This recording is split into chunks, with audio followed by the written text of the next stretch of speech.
Galera, muito bom estarmos juntos para discutirmos esse tema tão gostoso que é a ventilação mecânica. E hoje eu tenho assim a oportunidade e o privilégio de dividir esse momento com o meu amigo Tiagão aqui, Bom Thiago dia. Rios, né? Alguém que admiro tanto e que eu tenho certeza que vai colaborar de uma forma descritível, surreal, com nossa live a respeito desse tema maravilhoso que é a ventilação mecânica.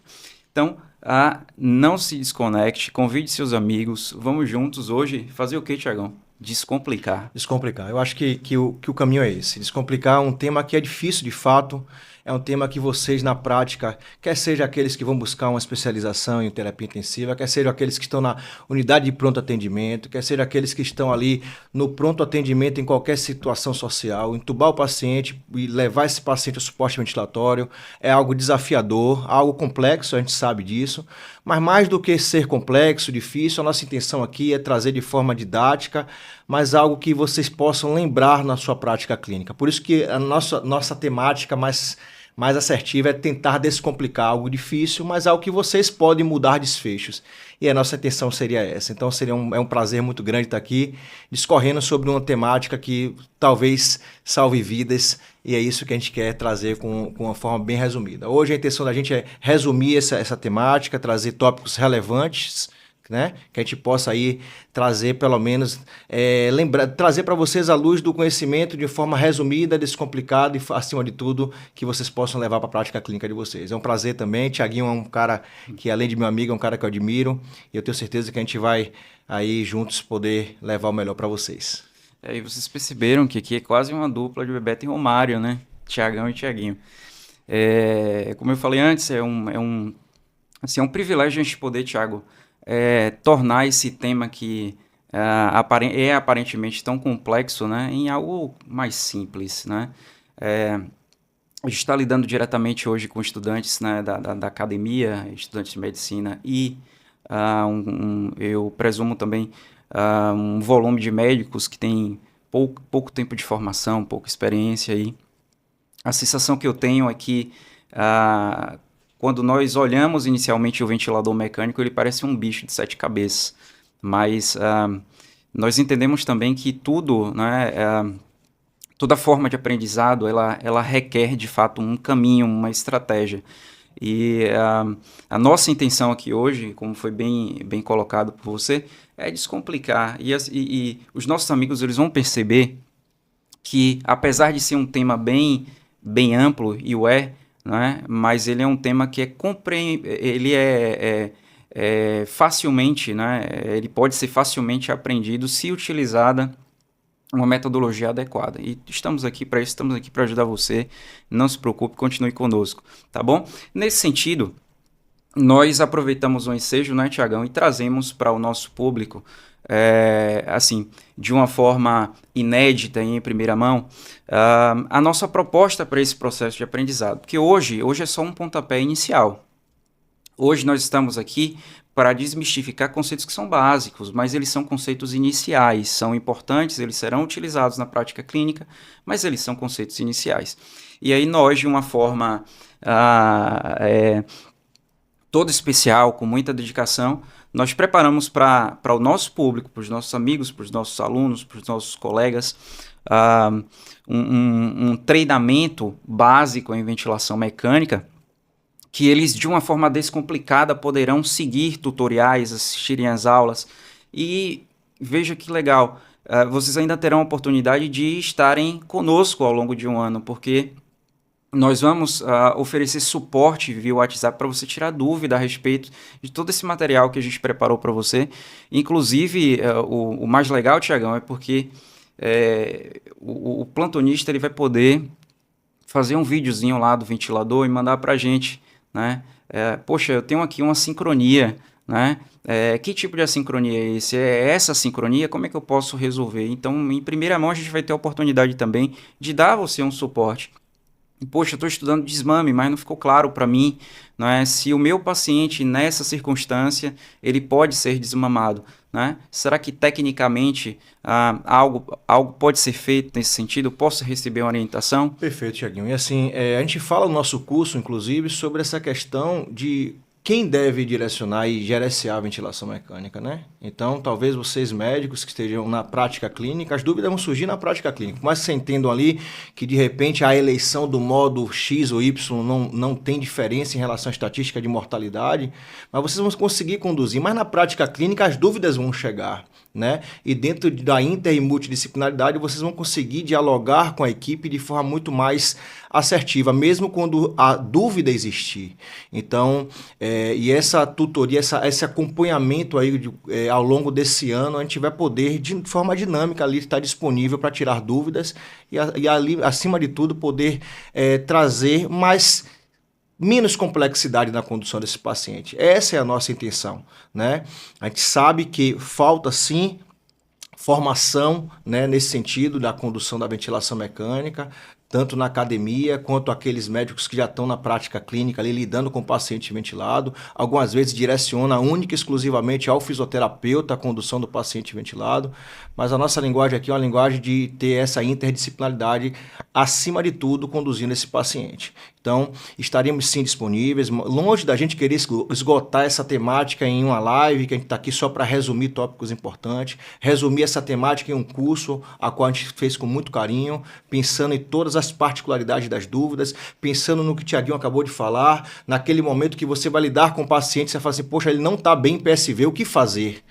Poxa, será que isso aqui tá bacana? Poxa, mas ele tá com uma gasometria com um CO2 muito alto. Será que vale a pena eu aumentar a drive pressure dele? Será que vale a pena aumentar a frequência respiratória? E a FO2, o que fazer? Então, mais do que isso, a gente sabe que as dúvidas elas vão surgir, mais do que querer esgotar qualquer tipo de tornar vocês excelentes no condução e sempre acertar, e vocês trazerem sempre a dúvida para o caminho do melhor a ser feito pelo paciente. A gente vai falar ainda hoje nessa live sobre o conceito de lesão pulmonar induzida pelo ventilador. A gente sabe que parâmetros modificáveis podem modificar desfecho desses pacientes. Então, algumas vezes, cabe talvez a gente trazer esse peso, essa balança, né? O que fazer diante desse paciente? Será que eu devo aumentar a frequência? Será que eu vou aumentar a pressão? E o que é que eu vou pagar de preço em relação a desfechos? Então, acho que é isso, gente. A gente tem a intenção hoje aqui de resumir tópicos importantes e trazer sempre essa nuance de que a ventilação mecânica ela salva vidas, mas pode piorar prognósticos, e aqui o que a gente quer é favorecer essa condução, tá bom? E acho que é isso. Passo a palavra para o Tiaguinho, que vai agora rapidamente falar sobre essa proposta do nosso curso, e logo a gente entra na temática especialmente que a gente destacou para vocês. Vamos falar de 4 tópicos importantes, falar de insuficiência respiratória, vamos falar de modos convencionais, vamos falar de lesão pulmonar induzida pela ventilação mecânica e vamos finalizar falando de desmame ventilatório. Ok? Acho que é isso, Tiaguinho. Tiagão, alguém perguntou, né? Poxa, mas eu não sei nada, né? A proposta de vocês é ensinar do zero, né? Nós estamos aqui justamente por isso, né? Não se preocupe se você até nem conhece alguns termos que são inerentes até para o próprio gerenciamento. Eu não sei o que é complacência, não sei o que é driving pressure. Não nos preocupe, a ideia é que a gente possa fornecer a você subsídio para você aprender do zero, não é isso, Tiagão? Perfeito. Então é descomplicar, não se preocupe, é tudo do zero. Então vou mostrar aqui para vocês agora a nossa proposta, tá? E vocês vão ver que ela é bem ampla, ela é bem compreensiva, tudo de uma forma simples, direta, sem rodeios. E essa estratégia, ela contempla as necessidades desde aquele profissional que já tem algum grau de formação e expertise, até mesmo aquele estudante ou aquele profissional que ele é novo para o tema, né? Então a gente consegue agregar as informações que são necessárias e suficientes para a gente contemplar as necessidades desses dois públicos. Então, eu vou mostrar aqui para vocês, aqui está um pouco da nossa proposta, né, descomplicar a ventilação mecânica. A gente vai estar liberando o link desse produto, né, para vocês com brevidade. Daqui para o final da live a gente vai falar o momento em que nós vamos divulgar, porque hoje, inclusive, nós vamos liberar esse produto, né, esse treinamento com uma proposta comercial, vamos dizer assim, diferenciada, que só será oferecida hoje, ela não será oferecida em nenhum outro momento. Então, preço de estudante, tá bom, Tiagão? Preço do estudante hoje, para quem está participando da live, né, e para quem quer destravar, descomplicar a ventilação mecânica. Então, quais são os temas que vocês vão abordar? Bem, observem aqui que são vários os temas, né? Mas nós vamos falar desde a insuficiência respiratória e quais são as indicações para o suporte ventilatório invasivo e não invasivo, ou seja, quem é o paciente que precisa de ventilação mecânica de fato, né? Vamos trazer informações inerentes aí a algumas particularidades da avaliação das vias aéreas, né? Fazendo aí luz a alguns aspectos anatômicos, alguns aspectos mais práticos desse processo de gerenciamento, né? Vamos trazer aspectos mais básicos inerentes à ventilação mecânica. Então, o que é um ventilador mecânico, né? Quais são os modos que a gente pode operar o ventilador mecânico, né? Qual a particularidade de cada modo, né? Como é que eu posso, qual a indicação para usar cada modo? Será que existe um modo que é superior ao outro, Tiagão? Tudo isso a gente traz elucidação, vamos dizer assim, a gente discute de uma forma bem simples e bem compreensível e de forma bem acessível a você, tanto que é estudante e é profissional. E a gente traz, inclusive, temas que são, assim, também ligados à ventilação mecânica e que são extremamente práticos. Por exemplo, Tiagão fala sobre a avaliação da mecânica do paciente que está lá em ventilação, coisa muito legal. Como é que eu posso calcular a complacência, o grau de estiramento do pulmão do meu paciente lá em ventilação mecânica, né? Qual a repercussão que isso pode ter, né? Poxa, eu tenho um protótipo clínico de um paciente com DPOC, e aí Tiagão, de uma forma muito simples, muito direta, muito didática, traz para a gente quais são as particularidades desse doente, qual modo que eu poderia utilizar para ventilar o meu paciente de forma a favorecer a sua recuperação e, vamos dizer assim, atenuar as morbidades, diminuir o risco desse paciente morrer, né? Então, a gente perpassa por todos esses temas. Um outro tema muito interessante, que está muito em voga, está muito em evidência, a gente traz de uma forma simples, porém baseada em evidência, é o contexto, Tiagão, da interação paciente-ventilador. Né? Quando a gente fala, por exemplo, de assincronia paciente-ventilador, muita gente sequer concebe a ideia de que eu vou colocar o meu paciente e ele pode ficar ali desincronizado com o ventilador, né? Brigando com o ventilador. Então não se preocupe, a ideia também é a gente fazê-los entender de que essa assincronia ou dissincronia, ela possa acontecer, mas que calma, o segredo vai estar em você identificar onde está o problema e o melhor, a gente ensina você, de certa forma, como resolver. Eu acho, Tiaguinho, que inclusive até oportuno falar sobre isso, né? Eu acho que o profissional médico ele precisa sim, né, usar a sua formação, a sua expertise de formação acadêmica para encarar o paciente ventilado e poder ajudar ele. Muitas vezes, Tiaguinho, a assincronia paciente-ventilador ela é simplesmente subnotificada porque a gente não quer olhar direito o paciente. Por vezes a gente nos remete à década de 60 em que você tinha um paciente ventilado, a única coisa que a gente objetivava era uma hemogasometria com normo-oxigenação, normoventilação. E a gente desconhecia aquele papel que por vezes é deletério do ventilador. Então acho que sim, não só o médico, o fisioterapeuta, o enfermeiro, precisa olhar para o paciente ventilado com um pouco mais de carinho, vou assim dizer. E quando você olha com mais carinho e olha com a formação que a gente precisa de mão de obra especializada, a gente consegue talvez diagnosticar aquilo que é subdiagnosticado. E o melhor, algo simples que pode ser diagnosticado à beira-leito, e que pode mudar desfechos. Eu acho que isso é uma razão desse curso. Trazer sim evidência, trazer sim o que é de complexidade, mas trazer para uma linguagem mais simples, mais didática e, acima de tudo, uma linguagem que você, médico, vai poder, beira-leito, poder ajudar o seu paciente. Não tenho dúvida disso. E como o Thiago falou, eu queria só reforçar, é uma construção do zero, sim. Obviamente a gente usa pilares da formação da formação de medicina, né? Conhecimentos de fisiologia, conhecimento de fisiopatologia, a estratificação de que o paciente ventilado é um paciente mais complexo, então ele tem ali um suporte de vida mais avançado, ele precisa de um suporte hemodinâmico, a interação coração, pulmão-coração e toda aquela microhemodinâmica, precisa desse conhecimento, mas acima de tudo, como gerenciar parâmetros, como conduzir o paciente ventilado sobre uma prerrogativa de gerenciar o ventilador. Eu acho que isso é alcançável, eu acho que é isso que a gente quer ao longo aí desse curso, a gente quer poder municiar vocês com esse conhecimento. Né, Tiaguinho? Acho que é isso. Um colega pergunta aqui, Tiagão, quem é que pode participar, né, desse treinamento, né? Eu preciso já estar formado, eu preciso estar no último ano, eu preciso ser ali um interno para poder participar? Não. A linguagem, ela é acessível ao estudante, né? Então, se você, como o Thiago acabou de colocar, se você já teve contato, né, com princípios de fisiologia geral, né, já tem um conhecimento básico ali de alguns aspectos inerentes até à própria hospitalização do doente, você já pode ter acesso a esse produto, porque a linguagem é uma linguagem simples, certo, Tiagão? É uma linguagem que, embora técnica, é uma linguagem que qualquer estudante da academia médica pode tranquilamente acessá-lo e aprender, sobretudo, de uma forma bastante simplificada.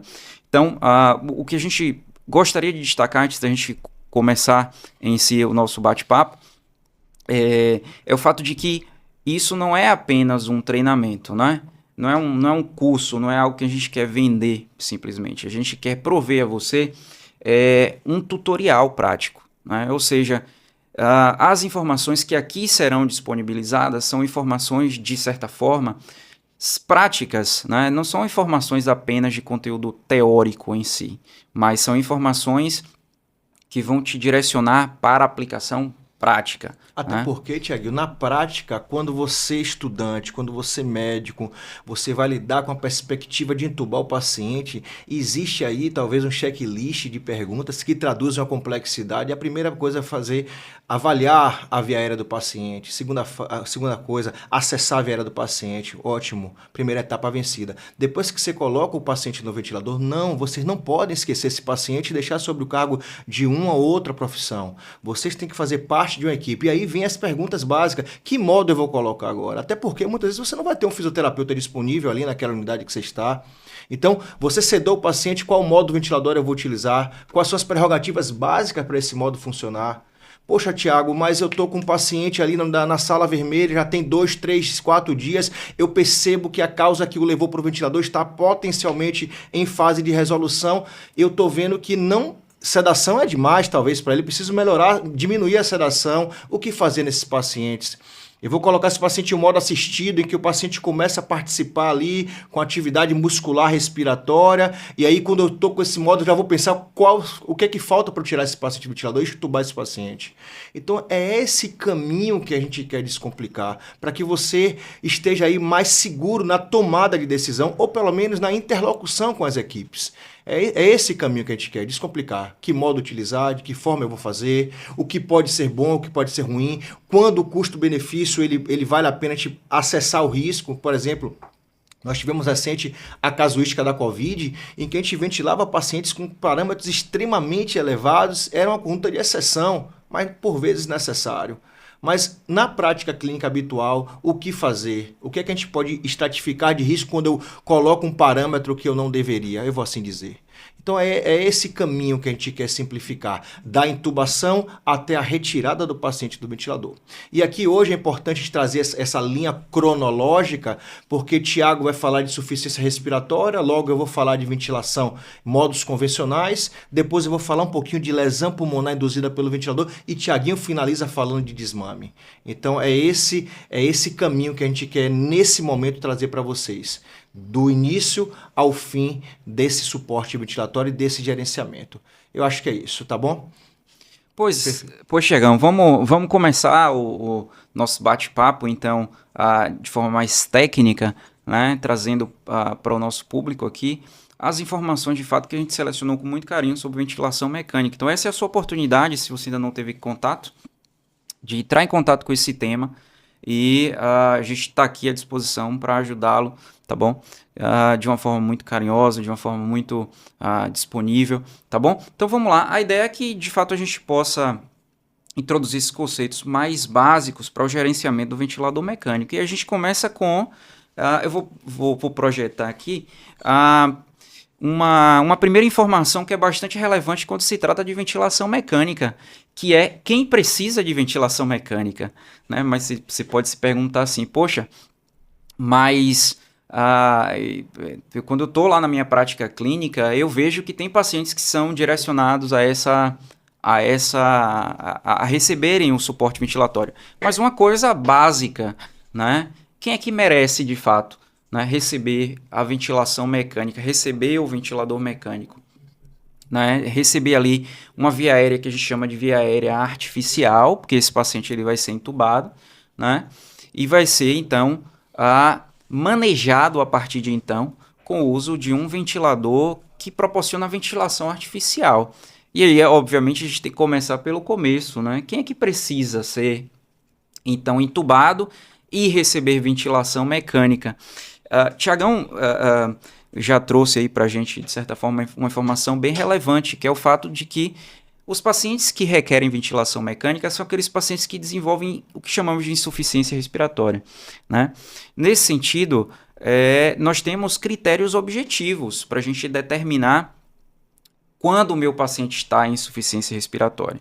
Né? No contexto da saúde, inclusive, a gente tenta subjetivar menos as coisas e objetivar mais as informações para que a gente erre menos. Né?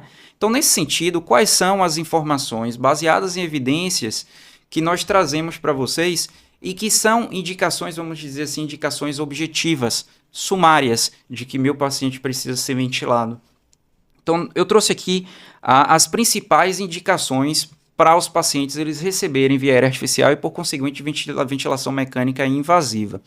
E aí, nesse sentido, Tiagão, a gente traz a informação de uma forma mais simplificada.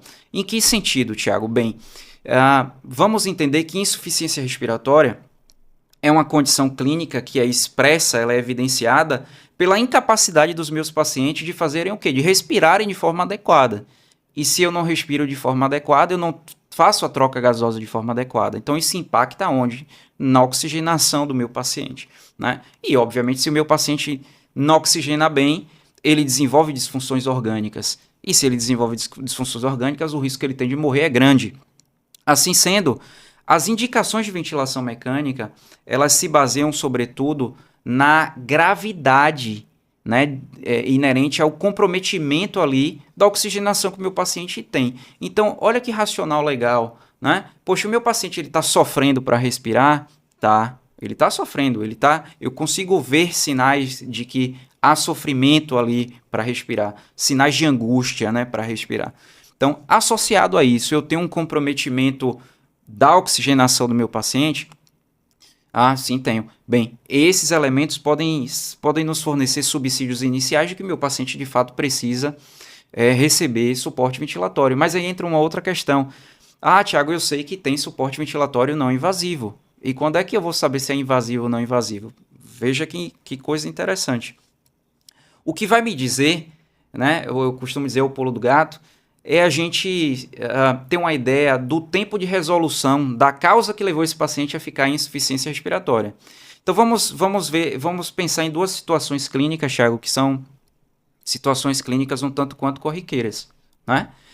Vamos imaginar, por exemplo, por um lado, um paciente que desenvolveu um quadro de choque séptico. Ele teve uma infecção, essa infecção ela piorou, né? Ela provocou uma série de disfunções orgânicas e o meu paciente agora ele está tendo muita dificuldade para respirar.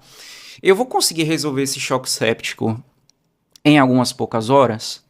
Eu não vou conseguir fazer isso. Esse paciente ele vai ter que receber antibiótico terapia, ter segmento clínico, receber suporte hemodinâmico. Então, isso já me remete para a ideia de que esse paciente vai precisar de um suporte ventilatório que não seja de curto prazo. Ele vai precisar receber ventilação mecânica por alguns dias. Então, ele vai precisar de ventilação mecânica invasiva. Mas, por um outro lado, eu tenho um paciente, Tiagão, que descompensou a parte cardíaca. É um paciente que tem insuficiência cardíaca e, por alguma razão, ele fez uma descompensação transitória. Né? Será que esse paciente ele vai precisar ser entubado, receber suporte ventilatório invasivo e ficar por dias em ventilação? A literatura diz que não, porque aquela resolução, aquela condição que o levou à insuficiência respiratória é uma condição que ela vai ser manejada ali e que vai haver uma resolução dentro de horas ou minutos, né, em alguns casos. Então isso traz uma primeira pista para a gente. Quem é que vai receber ventilação mecânica? É aquele paciente que tem uma condição clínica que leva a um grande comprometimento da troca gasosa e que, obviamente, isso coloca esse paciente sobre um risco de desenvolver disfunções orgânicas, e aí nessa tentativa da gente favorecer uma recuperação e, obviamente, diminuir o risco de mortalidade desse paciente, ele vai ter que ser entubado, receber via aérea artificial e ir para o ventilador mecânico. Então, aqui tem algumas indicações bastante práticas, como eu falei, condições que levam à hipoxemia grave, tá? Condições que expressam que o meu paciente está entrando em algum grau de falência muscular, porque ele está fazendo muito esforço para respirar. E uma indicação que ela é bastante sumária na literatura, que é o rebaixamento de nível de consciência. Então, se o seu paciente rebaixou, tem um Glasgow lá menor que 8, bem, possivelmente ele vai ter que ser entubado. Especial atenção tem que ser dado a alguns outros protótipos. Por exemplo, meu paciente ele pode ter rebaixado em razão de uma hipoglicemia, né? Então tem que estar atento ao fato de que aquele rebaixamento também ele pode se dar em razão de uma condição transitória ou de uma condição mais vamos dizer assim, mais prolongada, né? Então, pacientes que rebaixam o nível de consciência e que não se sabe a causa requer elucidação, esse paciente ele vai precisar de maior subsídio do ponto de vista clínico, esse paciente vai ter que ser entubado. Então, guarde essas duas coisas. Meu paciente rebaixou e eu não sei o que ele tem, entubar. Meu paciente tem um grave comprometimento de oxigenação, cuja causa que está provocando isso vai levar dias, então não hesite. Esse paciente vai ter que ser entubado e vai ter que ser colocado em ventilação mecânica, tá? Nesse sentido, é que a gente entra, né, com a tal ventilação mecânica. Meu paciente foi entubado e aí ele vai precisar ser direcionado, gerenciado lá no escopo no escopo de manejo do ventilador mecânico. E aí, Tiagão, é que a gente entra. Como é que a gente vai operar essa máquina? Vamos lembrar que toda máquina, né, todo instrumento, ele tem um manual, ele tem uma forma de utilização. E o que a gente quer fazer? A gente quer ensinar você a mexer nesse aparelho da forma mais adequada. Normalmente, quando as pessoas mexem nos aparelhos sem consultar o manual, dá errado, né? Dá algum problema. Então, não se preocupe, a gente está trazendo o manual para você e a gente está se colocando à disposição para ler o manual junto com vocês. Né? E muito mais do que isso, a gente lê e está do lado, né? Praticamente ali um tutor, né? Alguém que vai estar ao lado de vocês nessa trajetória, tá? Então, nesse sentido, não vamos esquecer que o que nós preparamos visa, né, tem por finalidade formá-los em um manejo básico. Bem, eu vou sair daqui doutor em ventilação mecânica? Não, você não precisa ser doutor em ventilação mecânica. Mas você concorda, Tiagão? Você precisa pelo menos saber o que é básico para quando você estiver lá na UPA, na sua sala vermelha, na sua emergência, na sua unidade semi-intensiva, pelo menos para que você possa dar um manejo adequado e baseado em evidência e, obviamente, oferecer um tratamento de qualidade para os pacientes. Perfeito.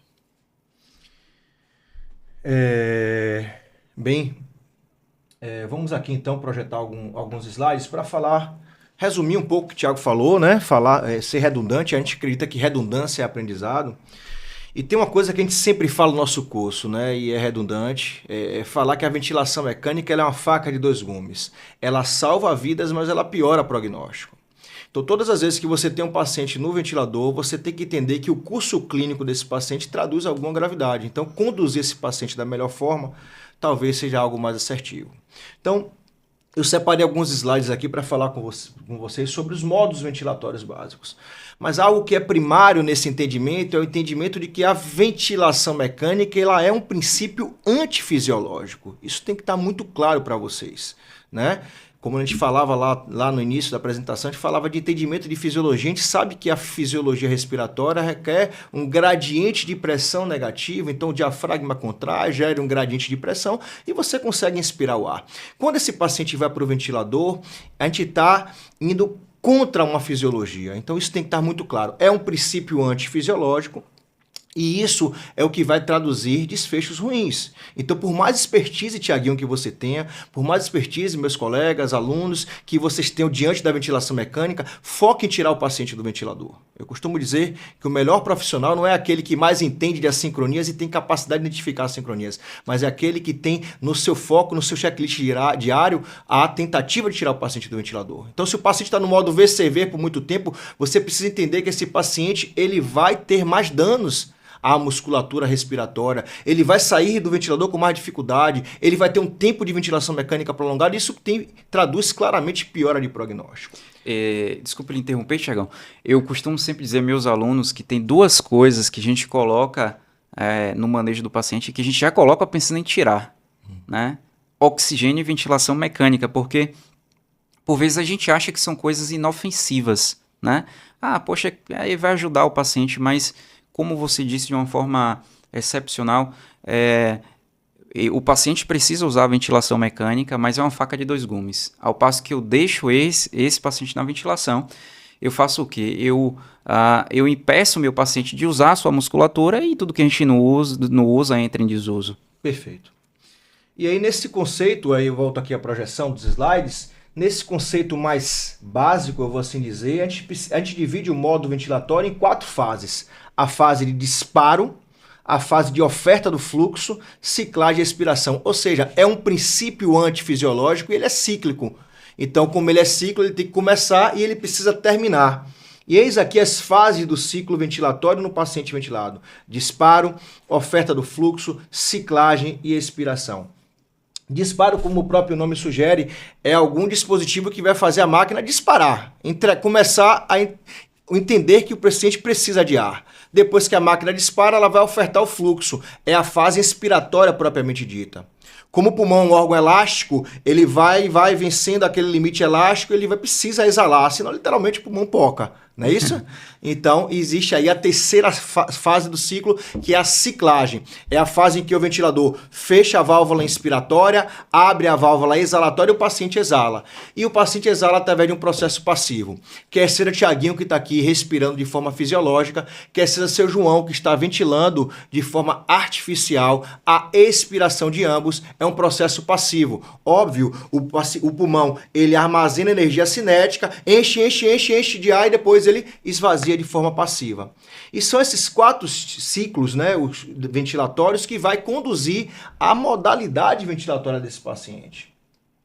Então, de forma muito resumida, a gente vai destacar aqui 2 tipos de ciclo. O ciclo controlado e o ciclo assistido.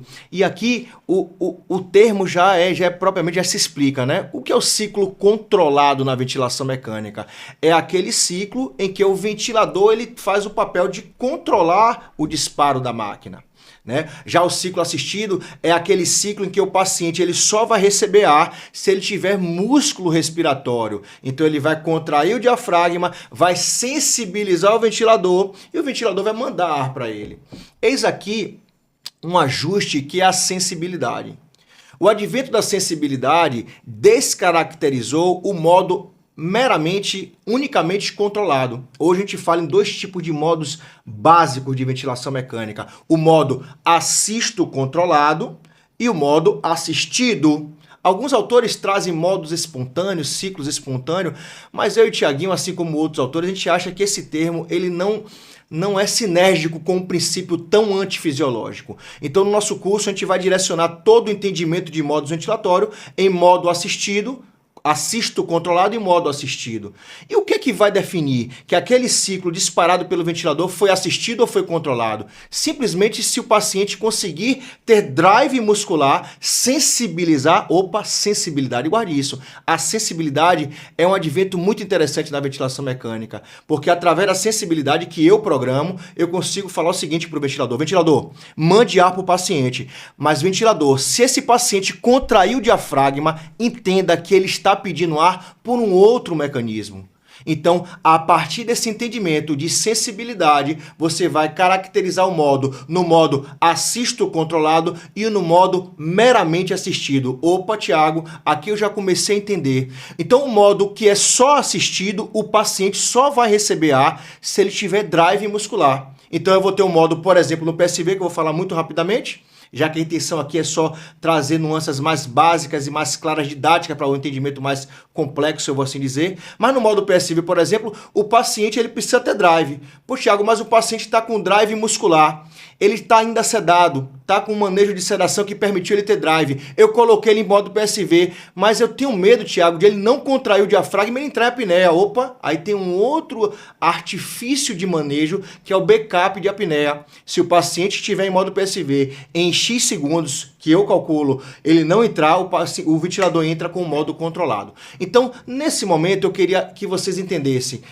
A máquina, ela tá ali para entregar ar para o paciente. Ela pode entregar através de um disparo que é apenas controlado por ela, ou ela pode entregar ar de acordo com essa interação entre o paciente, quando eu falar paciente aqui, eu vou falar em drive muscular respiratório, eu vou falar em tempo neural do paciente. Então, se o paciente tem drive, ele tem tempo neural, eu vou tentar entender aqui de forma muito didática, que aqui eu vou ter um modo assistido.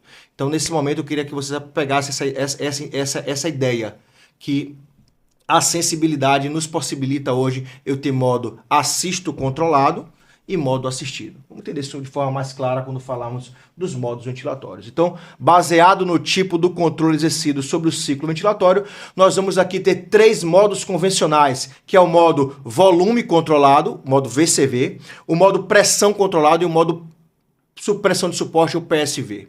São esses modos que a gente vai falar aqui rapidamente. Tiagão, deixa eu só trazer aqui para você uma pergunta de um espectador. Ele pergunta o seguinte: então, de certa forma, o drive do paciente é que vai determinar o modo que eu vou selecionar. Seria isso, professor? Perfeito. É uma pergunta bem interessante. E aí eu queria usar essa pergunta para falar o seguinte: drive muscular respiratório é ponto extremamente relevante na condução do paciente. Vocês que estão me assistindo, vocês têm que buscar o drive muscular. Eu vou fazer um parêntese, Tiaguinho, eu vou falar da casuística da COVID, em que nós ventilávamos pacientes com sedação plena. Quando eu falo sedação plena, é um manejo químico que vai deprimir o drive muscular. E não somente sedação, Tiaguinho. Nós vimos muito na COVID e alguns pacientes com SARA grave, inclusive um parêntese do curso, ventilação na SARA é um dos tópicos que a gente vai abordar. Mas nesses pacientes a gente não só usava uma sedação plena, como a gente usava bloqueio neuromuscular. E o bloqueio neuromuscular, simplesmente, ele deprime totalmente o drive. E a gente sabe que a depressão do drive muscular, ele faz com que o paciente entre em atrofia muscular, em disfunção diafragmática. Então, hoje, excetuando uma condição de exceção, obviamente, quando eu falo COVID e SARA, é uma condição que requer um manejo que, por vezes, sedar mais é importante. Na maioria dos pacientes, você vai ter que ter um manejo em que você precisa sedar o paciente, mas você precisa entender que sedar esse paciente por muito tempo é ruim. Então, você vai ter que ter um manejo de sedação que permita, tão logo você entenda que aquela causa está potencialmente resolvida, estimular o drive muscular do paciente. Mas, Tiago, eu estou no início da ventilação mecânica. Lembra do paciente que o Tiaguinho falou? Ele chega com insuficiência respiratória, ele está com choque séptico, ele está em suporte hemodinâmico pleno, e esse paciente vai ser sedado, Tiaguinho. E aí, o que fazer diante da sua pergunta? Ele pode ter drive ou não? Nesse momento ele não tem. Eu vou colocar ele no modo assisto controlado. Fantástico. Que é o modo VCV ou o modo PCV. Poxa, Thiago, beleza, entendi. Coloquei ele em modo VCV, coloquei ele em modo PCV. Mas lembre-se do que eu falei, a sensibilidade está ligada em todos os modos ventilatórios. E esse mesmo paciente que está em modo PCV, ele começa a ter drive muscular. E você começa a perceber que aquela frequência que você programou de 20, ele está fazendo frequência além daquelas frequências programadas. Você tem outras formas de entender se ele tem drive muscular, mas é uma forma muito prática, dinâmica, objetiva. Olhou o paciente e entendeu que ele tem drive. Ele está em modo assisto controlado. Então a primeira pergunta que você tem que responder é o seguinte: vale a pena eu colocar ele no modo meramente, prontamente assistido, ou deixo ele em modo assisto controlado? Perfeito. Aí vem a individualização desse paciente. Mas de forma bem clara, o drive muscular é algo extremamente relevante na condução do paciente. E se eu fosse trazer aqui um resumo, eu diria que as equipes, em especial a equipe médica, tem que trazer um manejo de sedação que a gente possibilite dar repouso quando aquele paciente está no estado catabólico e que eu vou deprimir aquele drive de forma até intuitiva, porque eu estou sedando esse paciente, mas eu preciso entender que quanto mais precoce eu percebo o drive, melhor. E o advento da sensibilidade nos permite entender que se o paciente puxar, tiver drive no modo assisto controlado, ele vai receber um ciclo assistido. Se esse drive já é um drive sustentado no tempo, eu já desmamei a sedação, ou a sedação está bem pequena, é aquele paciente que está apenas com sedonalgesia, eu preciso eleger um modo unicamente assistido. Aí vale a pena eu entender que vale a pena eu colocar no modo PSV. Mas o paciente já está em PSV, Thiago, qual o próximo passo? É entender se ele pode sair da máquina. Aí eu vou eleger esse paciente ao teste de respiração espontânea, que é em modo PSV, eu baixo o suporte todo até um valor pré-determinado e eu pergunto ao paciente, seu João, você já consegue respirar sem a máquina? Se ele passa ao teste de respiração espontânea, é uma primeira prerrogativa para eu estubar esse paciente. Então, querido aluno, a sua pergunta foi bem interessante. Pensar em ventilação mecânica é entender de forma muito prioritária a presença do drive muscular. A presença do drive muscular vai traduzir melhor condução. Você vai traduzir direcionamento na condução, na qual você vai perceber drive, você vai primeiro se perguntar, vale a pena colocar em modo unicamente assistido? Coloquei em modo unicamente assistido, ele está bem em modo PSV? A segunda pergunta, ele tem condições de ser estubado? Se você acha que sim, submete esse paciente a um teste de respiração espontânea. Mas o drive muscular, ele é ponto fundamental na nossa didática. Ele precisa ser entendido. E o advento da sensibilidade nos possibilita perceber o drive de forma qualitativa ou quantitativa em todo o curso cronológico da ventilação mecânica. Então, eu acho que a pergunta ela foi bem interessante nesse sentido, Thiaguinho. Para você entender que o drive ele é um ponto fundamental. E quando o paciente está em modo assisto controlado, VCV ou PCV, você tem que estar muito atento a esse drive que está deprimido. Afinal de contas, você nunca vai no seu plantão colocar o paciente PSV, o paciente que está sem sedação, porque ele está com drive muscular ativo. Se eu coloco esse paciente em modo PCV ou VCV com drive muscular ativo, eu estou literalmente favorecendo a dissincronia entre o paciente e o ventilador. Então, se ele está em modo PCV ou VCV, primeira prerrogativa, ele deve estar com sedação. Mas mesmo com sedação, ele pode ter drive, pode continuar em modo assisto controlado. Mas se você perceber que o custo-benefício de manter ele em modo PCV ou VCV com drive é ruim, avalie o modo PSV. E é essa curva aí cronológica que a gente vai pensar sempre. Sempre buscar mais funcionalidade. Muito legal, muito legal. Essa explicação sua, Thiagão, foi bem clara. Teve um espectador que inclusive trouxe o seguinte comentário, de que a ventilação é algo que a gente tem que ficar monitorando, porque, como você disse, o paciente ele pode ser induzido a ter o seu drive deprimido em razão do uso da sedação, porque a sedação literalmente desliga esse drive do paciente, mas em algum momento, em razão da melhora do paciente, a sedação ela pode ser reduzida, e essa é considerada uma boa prática no ambiente da UTI, né, e em outros ambientes também de cuidado crítico, né? E aí o que acontece à medida que a gente vai tirando a sedação, o paciente ele vai acordando. E aí eu gostaria, Thiagão, só de fazer mais uma pergunta de outro espectador que diz o seguinte, já que, né, o meu paciente, eu posso deixá-lo lá em assisto controlado, ele está sedado, a máquina vai estar lá praticamente controlando tudo que esse paciente vai precisar para ele respirar e ter boas trocas gasosas. Eu consigo ver no próprio ventilador quando ele dispara ciclos por ele mesmo ou ciclos espontâneos. Eu consigo diferenciar esses ciclos dos ciclos que são puramente controlados pela máquina. Perfeito. Porque isso poderia ser, de certa forma, muito boa pergunta, isso pode ser um subsídio para que você identifique que o paciente, eu quero participar, né? Pronto, então eu tenho como identificar isso? Pronto, eu vou responder essa inquietação, vou assim dizer, uma boa pergunta, com esse slide. Queria projetar aqui o slide. Excelente. E trazer para vocês aqui. É um exemplo hipotético, didático. O paciente aqui, caros alunos, ele está ventilando no modo VCV. Então, o VCV é o modo assisto controlado. Vocês já entenderam. É aquele modo em que toda vez que eu falar assisto controlado, modo VCV ou PCV, atenção aluno, eu vou ter uma frequência respiratória pré-determinada. No meu exemplo aqui didático, eu tenho uma frequência de 16 incursões por minuto, certo? Ou seja, a cada 2 segundos, praticamente, o ventilador dispara e entrega um ciclo controlado. Ok, Tiaguinho? Eu tenho uma frequência programada.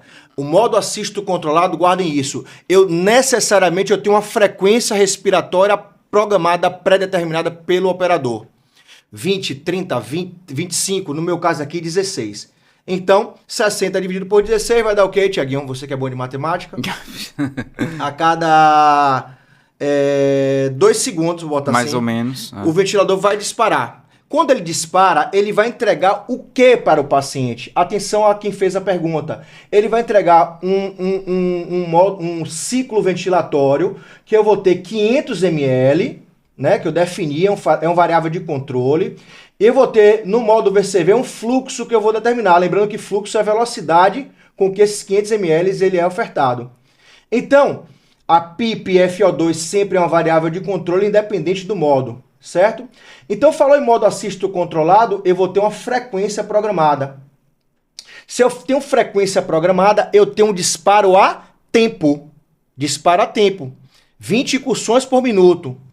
Significa que a cada 3 segundos o ventilador vai disparar e vai entregar esse ciclo controlado. 500 ml, fluxo de 40, PIP de 10, FO2 de 40. Esse é meu exemplo hipotético. Pois bem, Tiago, volta à pergunta do aluno. A sensibilidade está ligada, ela sempre vai ficar ligada. E aí o paciente está em modo VCV e ele contrai o diafragma. Ele sensibiliza o ventilador. Qual é o ciclo que ele vai receber se eu estou ali, se eu elegi o modo VCV? Se ele sensibiliza o ventilador no modo VCV, ele vai receber um ciclo controlado, mas que foi disparado de forma assistida. Então ele contraiu o diafragma, essa sensibilidade geralmente é a fluxo, ou a pressão, a gente utiliza mais a fluxo, e ele vai disparar o ventilador e vai receber 500 ml, fluxo de 40, PIP de 10, FO2 de 40. Então assim, o modo assisto controlado, se o paciente ele tem drive, o que é que você pode ver à beira-leito? Eu não programei 16, eu vou estar vendo ali 17, 18, 20 incursões, vai ter lá no display do ventilador. Frequência respiratória programada 16, frequência respiratória total de 22, 23, 25. Opa, é uma primeira prerrogativa, até visual, qualitativa, de você perceber que o paciente tem drive muscular. Obviamente, e no curso a gente fala um pouquinho sobre isso, você pode avaliar de forma qualitativa ou quantitativa o drive, que aí eu prefiro que vocês possam compreender isso de forma mais clara no próprio curso. Quando eu falo, Tiaguinho, por exemplo, do cálculo da PMUSC, eu avalio que o paciente está participando em modo VCV. Volta ao exemplo, ele está com 16 de frequência programada, você visualizou no display 20, 22, 23, opa, esse paciente tem drive. Eu vou lá e avalio através de uma manobra de oclusão se o paciente tem drive muscular. E eu não só qualifico, como falo o seguinte, ele tem drive e a pressão muscular do diafragma equivale a X centímetros de água. Então eu tenho subsídios não somente qualitativos, de olhar lá no display, Tiaguinho, uma frequência respiratória total maior do que a frequência que eu programei, mas eu posso também quantificar isso de forma objetiva.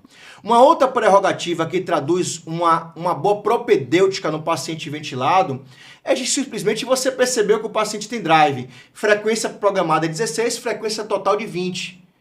É comum você desconectar o paciente, por exemplo, para aspirar o paciente ou para fazer qualquer outro tipo de terapêutica. E você, quando você desconecta o paciente, você consegue perceber esse drive.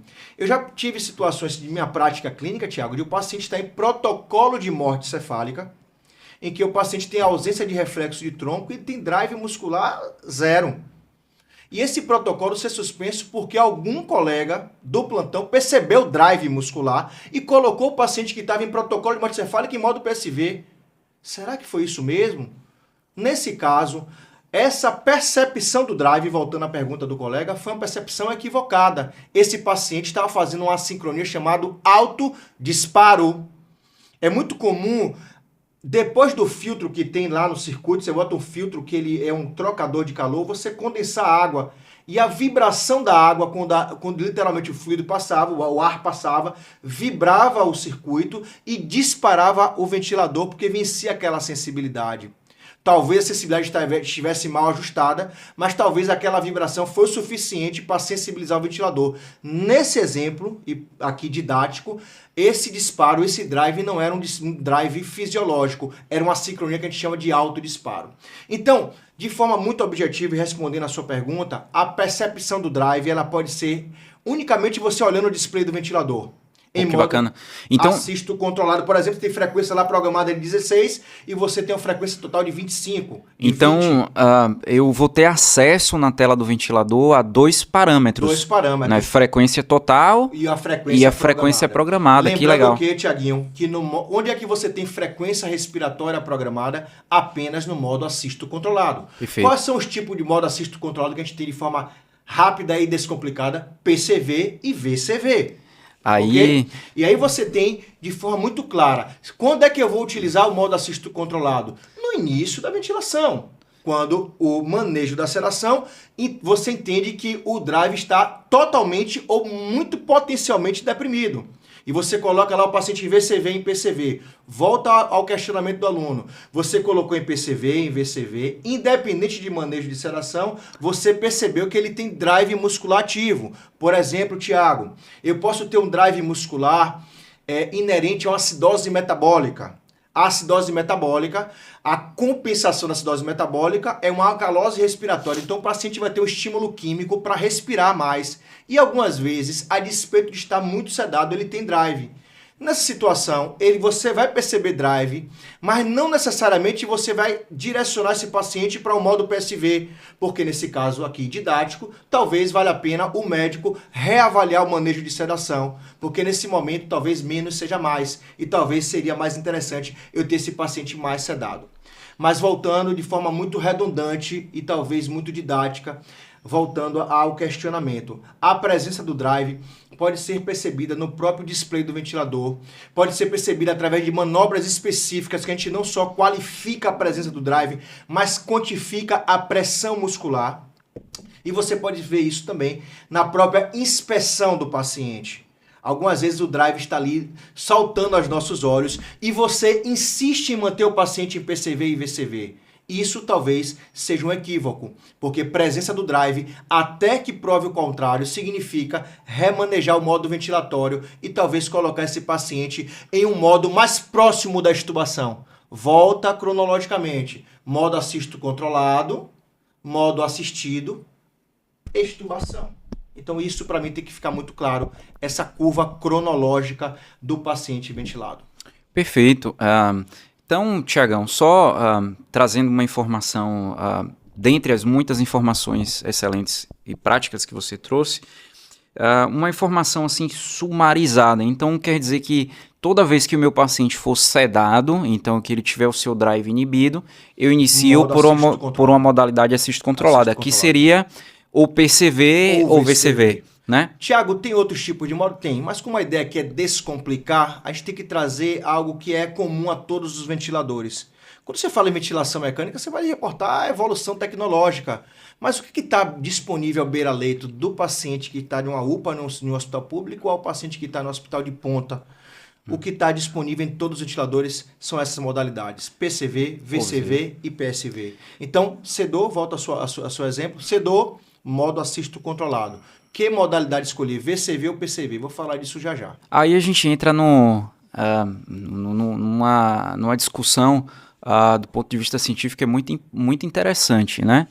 Quando é que eu vou usar PCV e quando é que eu vou usar VCV? Essa, inclusive, é uma questão que a gente aborda, né, no curso, no treinamento, ou seja, nem tudo na vida é perfeito, né? O modo VCV ele tem as suas vantagens, o PCV também tem suas vantagens, mas ambos também têm suas limitações, né? Os seus downsides, né? Os seus elementos contra, né? Então, é uma outra coisa que a gente aborda de uma forma simples, né? Qual a vantagem do PCV? Qual é a vantagem do VCV? Mas assim, a gente vai deixar isso de fato para ser explorado no âmbito do treinamento, do curso, mas eu queria, Tiagão, que você, como você explica muito bem, eu queria assim, que de uma forma simplificada você só norteasse o nosso espectador com relação a diferença básica de um modo para o outro. Porque, ó, vamos lá. Meu paciente vai ser sedado e agora eu tenho aquela decisão. Vou colocar na ventilação mecânica, né? E aí, o que é que eu vou fazer? Eu vou colocar em PCV ou colocar em VCV? Bem, a gente não vai falar desse processo de decisão com base em evidência de uma forma aprofundada. Mas eu queria, Tiagão, que você deixasse uma nuance, assim, pelo menos inicial, a respeito de... poxa, qual a diferença desse modo para esse, né? Você estava falando anteriormente que no modo volume controlado, como o próprio nome sugere, eu controlo, eu coloco lá eu programo o volume corrente, eu quero que o meu paciente ele receba para manter uma certa ventilação minuto, né? Mas qual a diferença disso para o modo PCV? Perfeito. E aí eu vou explicar esse questionamento através dos slides, por favor. Na verdade é o seguinte, aqui está muito claro, ó, Tiaguinho. Perceba, aqui eu estou no modo VCV, voltando àquele meu velho exemplo. No gráfico de baixo eu tenho um gráfico de volume no tempo. No gráfico de cima eu tenho um gráfico de pressão no tempo. E essa, Tiago, é a principal diferença do modo PCV para o VCV. No modo VCV, Tiago, eu vou ter um volume que ele é pré-determinado. 500 ml, 600 ml, 700 ml, 800 ml. A gente fala no curso de como é que a gente vai setar essa variável. É baseado no peso predito. Mas no modo VCV, obrigatoriamente você controla o volume. E a pressão, Tiago, o próprio gráfico aqui acima mostra. A pressão ela vai variar. Perceba que no primeiro ciclo ali eu tenho uma pressão X, depois eu tenho uma pressão maior, depois a pressão diminui.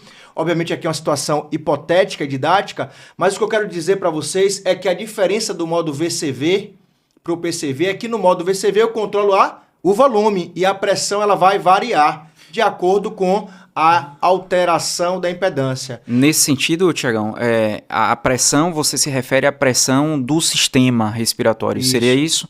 É a pressão necessária para que o ar saia do ventilador, passe pelo circuito, passe pela via aérea artificial, passe pela árvore traqueobronca e chegue lá embaixo no parênquima, no alvéolo. Perfeito. Então, desculpe lhe interromper, Tiagão. Então, quer dizer que não importa o tanto de resistência que eu tenha no sistema para poder entregar esse volume no modo volume controlado, ele vai entregar o volume. Se eu tenho um paciente que tem um pulmão muito duro, a complacência dele é muito baixa.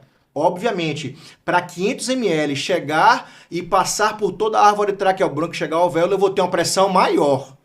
Então, essa complacência que era 20, a complacência melhorou. Esse pulmão que era muito duro, ele está ficando mais complacente. Esse 500 ml que gerava uma pressão, no meu exemplo aqui de 30, não mais vai gerar 30, mas vai gerar 20. Ou seja, a pressão é uma variável que ela não é uma variável de controle. E ela vai estar aqui sendo uma consequência da impedância do sistema, ou seja, da complacência e da resistência.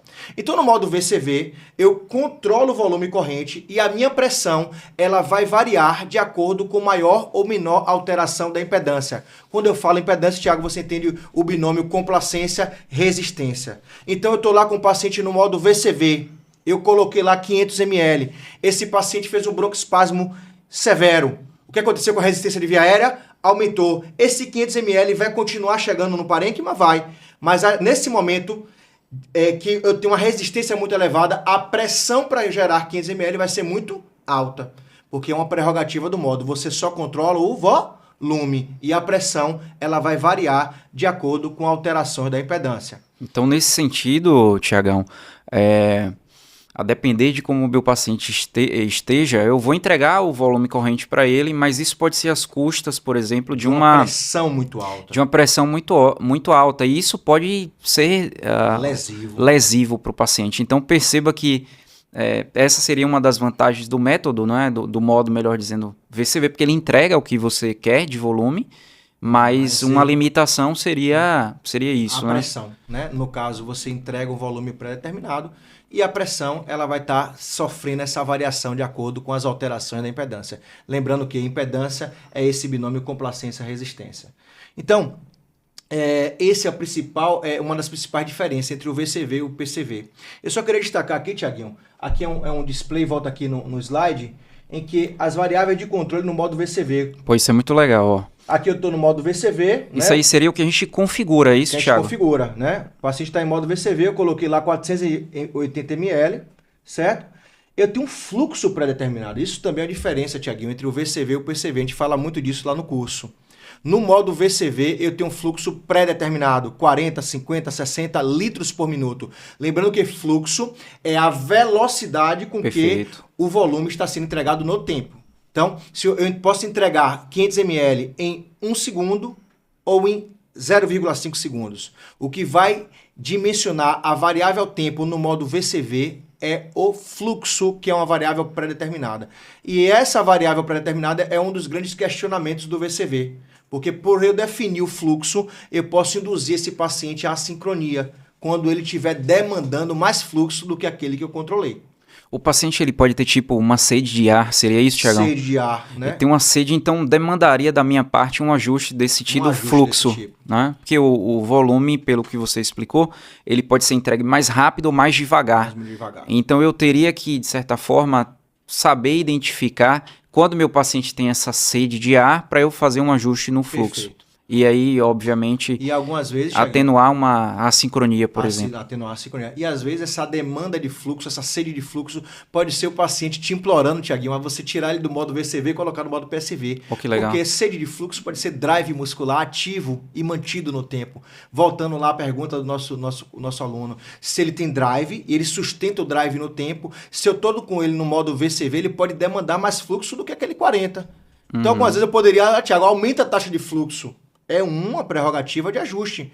Mas talvez, se ele tem drive e ele demanda mais fluxo do que eu estou dando, avalie o modo PSV e você segue aquele caminho em prol da extubação. Então, mais do que trazer aqui uma receita de bolo, individualize o paciente. E nessa prerrogativa de avaliar fluxo, você sempre entenda, se eu estou no modo VCV, eu posso induzir o paciente a uma sincronia, porque ele pode demandar mais fluxo do que aquela oferta que é pré-determinada. E aí, voltando aqui ao slide, Tiaguinho, eu tenho as outras variáveis de controle, né? Eu controlo a frequência respiratória. Isso vocês já sabem. O modo assisto controlado requer um ajuste da frequência respiratória. Por isso que o disparo, ele é predominantemente a tempo.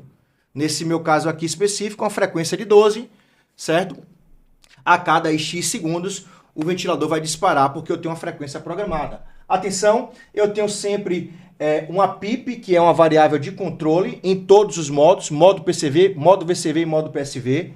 Eu tenho uma FO2, que é uma variável de controle em todos os modos, Thiaguinho, e eu vou ter sempre uma sensibilidade ligada, que é uma sensibilidade a fluxo, né? Ou seja, se o paciente contrair e sensibilizar o ventilador vai entregar um ciclo assistido para ele, mesmo estando no modo, em teoria, controlado. Por isso que é o modo assisto controlado. Perfeito. Uma das coisas que a gente comenta no curso, no treinamento, é a respeito da configuração da PIP, né, Tiagão? Alguns estudantes eles têm dúvidas, ou seja, quanto é que eu vou colocar de PIP inicialmente para um paciente que está em ventilação mecânica? Então, uma das coisas que a gente aborda de uma forma muito prática são assim, alternativas que o profissional ou estudante tem para que ele possa configurar esse PIP inicial aí nessas formatações iniciais de uma forma adequada. Da mesma forma que o FO2, que eu falei, a fração inspirada de oxigênio, a gente sempre tem que entender que o oxigênio é bom para quem precisa, né? Existem alguns protótipos clínicos de hipoxemia muito grave, Tiaguinho, como, por exemplo, o protótipo da Sara, que você fala no nosso curso, em que você, em algum momento, seria interessante você tolerar a hipoxemia em detrimento do FO2. Ao invés de você manter um FO2 para uma saturação maior do que 97, 96, você tolera uma saturação mais baixa, em contrapartida você diminui o FO2, porque um FO2 alta por muito tempo também tem os seus efeitos deletérios. Ok? Tiagão, nesse sentido, a gente viu que no início, né, isso está batendo muito com o que você falou no início, de que a ventilação mecânica ela é uma faca de dois gumes, né? Ela pode ajudar, mas se o paciente também ele ficar brigando lá com o ventilador por conta por vezes, da minha falta de conhecimento para programar o ventilador, isso pode trazer uma série de danos, né? Daqui a pouquinho eu queria que você falasse um pouco mais assim, que danos são esses? Perfeito. Né? Você vai falar um pouco agora sobre o modo PSV, a diferença para o modo VCV, que a gente falou que são modos assistos controlados, que eu elenco para o meu paciente que está sedado, mas assim... essa foi uma pergunta de um espectador, tipo assim, que tipo de lesão é essa que pode trazer e isso pode matar o meu paciente. Perfeito. Né? E aí, voltando aqui para o slide, né? Aqui só para ficar ainda mais claro, né? A diferença do PCV para o VCV. Aqui eu tenho, diferente daquele primeiro slide que eu mostrei do VCV, eu tenho uma modalidade em que a variável de pressão é a variável de controle, Thiaguinho. Então aqui eu tenho um PCV com a pressão expiratória em 22. É a pressão de controle que eu tenho ali. A frequência continua em 16, mas só que o volume corrente, perceba no gráfico abaixo, ele vai variar de acordo com a impedância do sistema. E aí eu trago na sua fala, Thiaguinho. Nesse modo agora eu vou ter uma pressão pré-determinada e o volume corrente ele vai variar de acordo com as alterações da impedância. Então eu tenho lá uma situação hipotética, o paciente está com a PCV, com a pressão expiratória, que é a variável de controle de 20. Ele gera um volume de 500. Esse paciente está com secreção. Ele está ali com muita secreção, ele aumenta a resistência de via aérea. Essa pressão de 20, que gerava um volume de 500, vai passar a gerar um volume de 300. Ou seja, o volume ele vai variar de acordo com alterações da impedância. Uma outra diferença potencial do modo PCV em relação ao VCV é que no modo PCV o tempo inspiratório é uma variável de controle, diferente do VCV, em que você predeterminava o fluxo. Então no PCV a ciclagem é a tempo, ou seja, o tempo eu boto lá 0,8. E o fluxo é o que, Thiaguinho? É livre. Isso pode ser mais confortável, é isso, Thiagão? Talvez isso pode proporcionar mais sincronia. Mas eu vou falar já já que, apesar dessa prerrogativa, não existe nenhum trabalho que fale o seguinte: ventilar em modo VCV é melhor do que PCV ou vice-versa. Então, diante da ausência de evidência nesse sentido, individualize o seu paciente e priorize as estratégias para minimizar as lesões pulmonares induzidas, independente do modo. Perfeito. É o que eu vou falar já já. Então, aqui de forma muito resumida, no modo VCV, PCV, eu vou ter uma ventilação iniciada a tempo. Por que tempo? Porque eu tenho uma frequência respiratória pré-determinada. Frequência respiratória de 20. A cada 3 segundos o ventilador dispara. 3 segundos, dispara. É por isso que no PCV, então, Thiagão, eu tenho o tempo inspiratório, que as pessoas tanto perguntam. É por isso que quando eu boto em PCV, aparece lá piscando o tempo inspiratório. Eu vou falar já no display. No display do PCV. Então, ele dispara a tempo ou pressão ou fluxo, que é a sensibilidade. Se ele tiver drive, ele não vai disparar a tempo, ele vai disparar a fluxo. Ele é limitado à pressão, certo? E ele é ciclado a tempo, Thiaguinho, é o que você está falando. A cada 0,8 segundos, a cada 1 segundo, o que você colocar lá no display, ele vai ciclar. Fecha a válvula INS, abre a válvula EIS e através de um processo passivo, o paciente exala. Então, no modo PCV, o que é que eu controlo, Thiaguinho? Eis aqui o display que eu falava. Display do ventilador. Eu controlo a pressão expiratória, eu controlo o tempo expiratório. Bacana. Thiagão, e o fluxo? O fluxo no PCV é um fluxo livre. Então, eu controlo o tempo traduz a ciclagem, eu vou ofertar 25 centímetros de água, em cada 0,9 segundos vai ciclar. Fecha a válvula INS, a válvula EIS e o paciente exala. A frequência é uma variável de controle. A PIP, FO2, como eu falei, e a sensibilidade vai estar presente em todos os modos. E nas modalidades, a pressão, eu tenho um ajuste chamado rest time, que é o fluxo de ataque, mas isso aí eu prefiro me ater mais no nosso curso, que é uma variável que talvez traduza ajuste fino. Então, talvez eu prefira gastar tempo aqui falando de algo mais habitual de gerenciamento. Aí já seria a nossa cereja do bolo, né, Thiagão? Então, tipo, como fazer aquele ajuste fino que só eu posso fazer, né? Falo só eu no sentido de que eu recebi treinamento e eu sei fazer isso de uma forma adequada, né, de uma forma eficaz. Perfeito, Thiaguinho. E aqui é o slide, voltando aqui, só o que eu falava há pouco. Independente do modo de controle, devemos priorizar as estratégias protetoras, esse é um gerenciamento ativo, visando minimizar a lesão pulmonar induzida. Então, independente de VCV ou PCV, ajuste o ventilador, sempre priorizando não lesar mais. Não existe nenhuma diferença com estatística relevante em relação ao ventilador no modo VCV ou PCV. Obviamente, Thiaguinho, é importante trazer a nossa prática, e eu vou até agora te devolver uma pergunta. A gente sabe, Thiaguinho, que na UTI, o protótipo funcional que a gente tem, na sua grande maioria, são pacientes restritivos.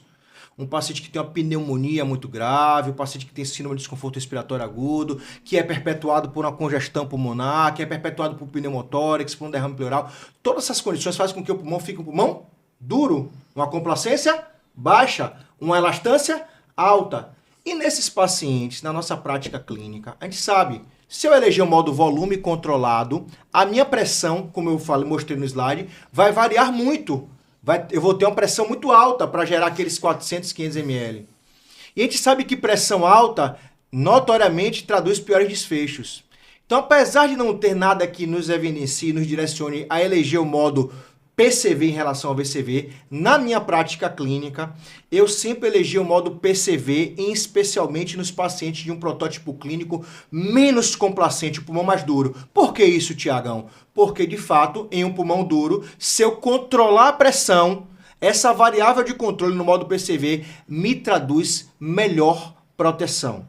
Volto a dizer, nada me evidencia, nada me traz uma evidência de que eu devo sempre eleger o PCV porque vai melhorar o desfecho.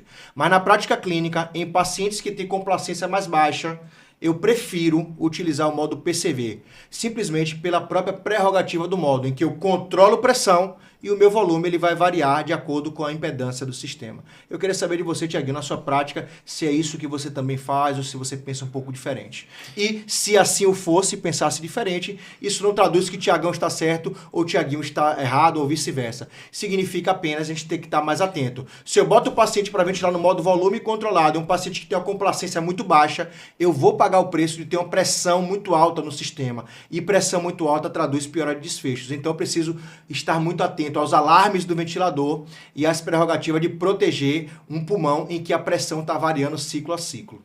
Essa é uma pergunta muito, muito boa, né? Eu diria uma pergunta de $1 milhão, né? Porque você colocou uma circunstância clínica, né? Que eu me vejo assim, de certa forma, dividido, né? Poxa, o meu paciente ele precisa ser oxigenado, ele precisa ter volume para ele, né? Garantir a troca gasosa, mas o meu paciente tem um pulmão duro, se eu entregar volume para ele manter a oxigenação, eu comprometo o meu paciente porque eu fico submetendo o pulmão do meu paciente a um estresse em razão do volume, né? O volume num pulmão duro, ele tem um potencial maléfico, né? Isso provoca lesão de estiramento, provoca inflamação, isso piora o prognóstico. Mas por um outro lado, como o Thiago colocou, eu posso usar o modo PCV, que é um modo que protege mais o pulmão. Não é porque eu configuro a pressão, mas por um outro lado eu comprometo o volume e isso pode interferir na troca gasosa. E aí eu fico entre a cruz e a espada, né? E aí eu vou ter que priorizar o quê? Ou melhor, né? Eu vou ter que talvez me importar mais, entre aspas, com a proteção do paciente ou me importar mais com a volumetria desse paciente para favorecer uma melhor oxigenação. E aí a própria literatura ela traz essa resposta para a gente. Nesse protótipo clínico, perceba que eu não estou dizendo que o mas parece que o modo PCV ele pode ser de fato ligeiramente superior ao modo VCV. Por quê? Porque aparentemente, a lesão que eu provoco no paciente pela entrega do volume forçado, controlado no modo VCV, ela provoca um dano pulmonar tão grande, tão significativo para o paciente, que isso ele vai pagar a conta mais para frente, com tempo de permanência, com risco maior de morrer. E por um outro lado, perceba, eu controlo a pressão no modo PCV, mas eu disse que o quê? Que eu posso comprometer a oxigenação. Mas veja que bacana, esses pacientes que têm um pulmão mais duro, né, e que eles, em teoria, eles têm uma indicação para receberem um modo controlado da pressão, em razão dessa questão da proteção, são pacientes também, Tiagão, que são mais tolerantes à hipoxemia. Vejam que interessante. Então, nesse sentido, o PCV cai como uma luva. Mas isso estou falando com base na prática clínica, tá? Não é evidência que sustente isso. Então, poxa, veja como tudo se encaixa, como é legal. Eu coloco o meu paciente que tem esse pulmão duro, esse pulmão de baixa complacência em PCV, porque eu controlo a pressão, consequentemente eu controlo o dano que esse pulmão pode ter por excesso de pressão. E eu posso lançar mão né, vamos dizer assim, de um volume minuto menor, favorecendo, de certa forma, uma retenção de CO2 nesse paciente e fazendo com que esse paciente ele não tenha, talvez, a saturação que eu quero ou a PaO2 que eu desejo, mas que ainda assim vai favorecer um melhor resultado do que aquele paciente que está em VCV, né? Então, de fato, a nossa prática clínica, ela casa muito nesse sentido, né? Porque há um senso fisiológico envolvido nisso, né? Então, não só por conta do pulmão do paciente, que é mais duro, né? E eu controlo a pressão no modo PCV, mas também porque esse paciente ele é mais tolerante à hipoxemia, ou seja, eu não preciso ter esse paciente saturando 98%, 99%, não preciso que ele tenha uma PaO2 de 100, de 90, talvez esse paciente ele possa ter uma PaO2 ali de 70, né, com a saturação entre 88 e 92, e aí os resultados eles parecem ser mais favoráveis nesse sentido. Mas percebam que ventilação mecânica é um tema complexo, mas é gostoso. Eu preciso saber, eu preciso individualizar, né? E eu preciso estar munido dessas informações para que eu faça de cada paciente um paciente. Né? Perfeito. E aí você falou algo interessante, Thiaguinho, que é a individualização do paciente. Independente do protótipo clínico, independente do que você faça como preferência usual, individualize o seu paciente. Eu acho que esse é o recado que a gente queria deixar. Perfeito. Eu queria voltar aqui para o slide para finalizar o modo assistido, né? Que é o modo PSV. E aí você já sabe, como é o disparo no modo unicamente assistido? É o disparo que o paciente só vai receber A se ele tiver drive muscular. Então ele tem que vencer aquela sensibilidade. Então o disparo vai ser a fluxo, porque a sensibilidade não é a fluxo. Então, em modo PSV, para o paciente receber A, ele precisa ter drive. Ele tem drive muscular, ele sensibiliza o ventilador e o ventilador manda A para ele. Simples assim. No modo PSV, ventilação com pressão de suporte. A variável de controle é a pressão. E aí é algo muito parecido com o que nós falávamos no PCV. Se eu tenho um modo em que eu controlo a pressão, o meu volume ele vai ser algo que vai depender da impedância do sistema. Eu tenho lá o paciente, coloquei PSV de 15, ele faz um volume de 500.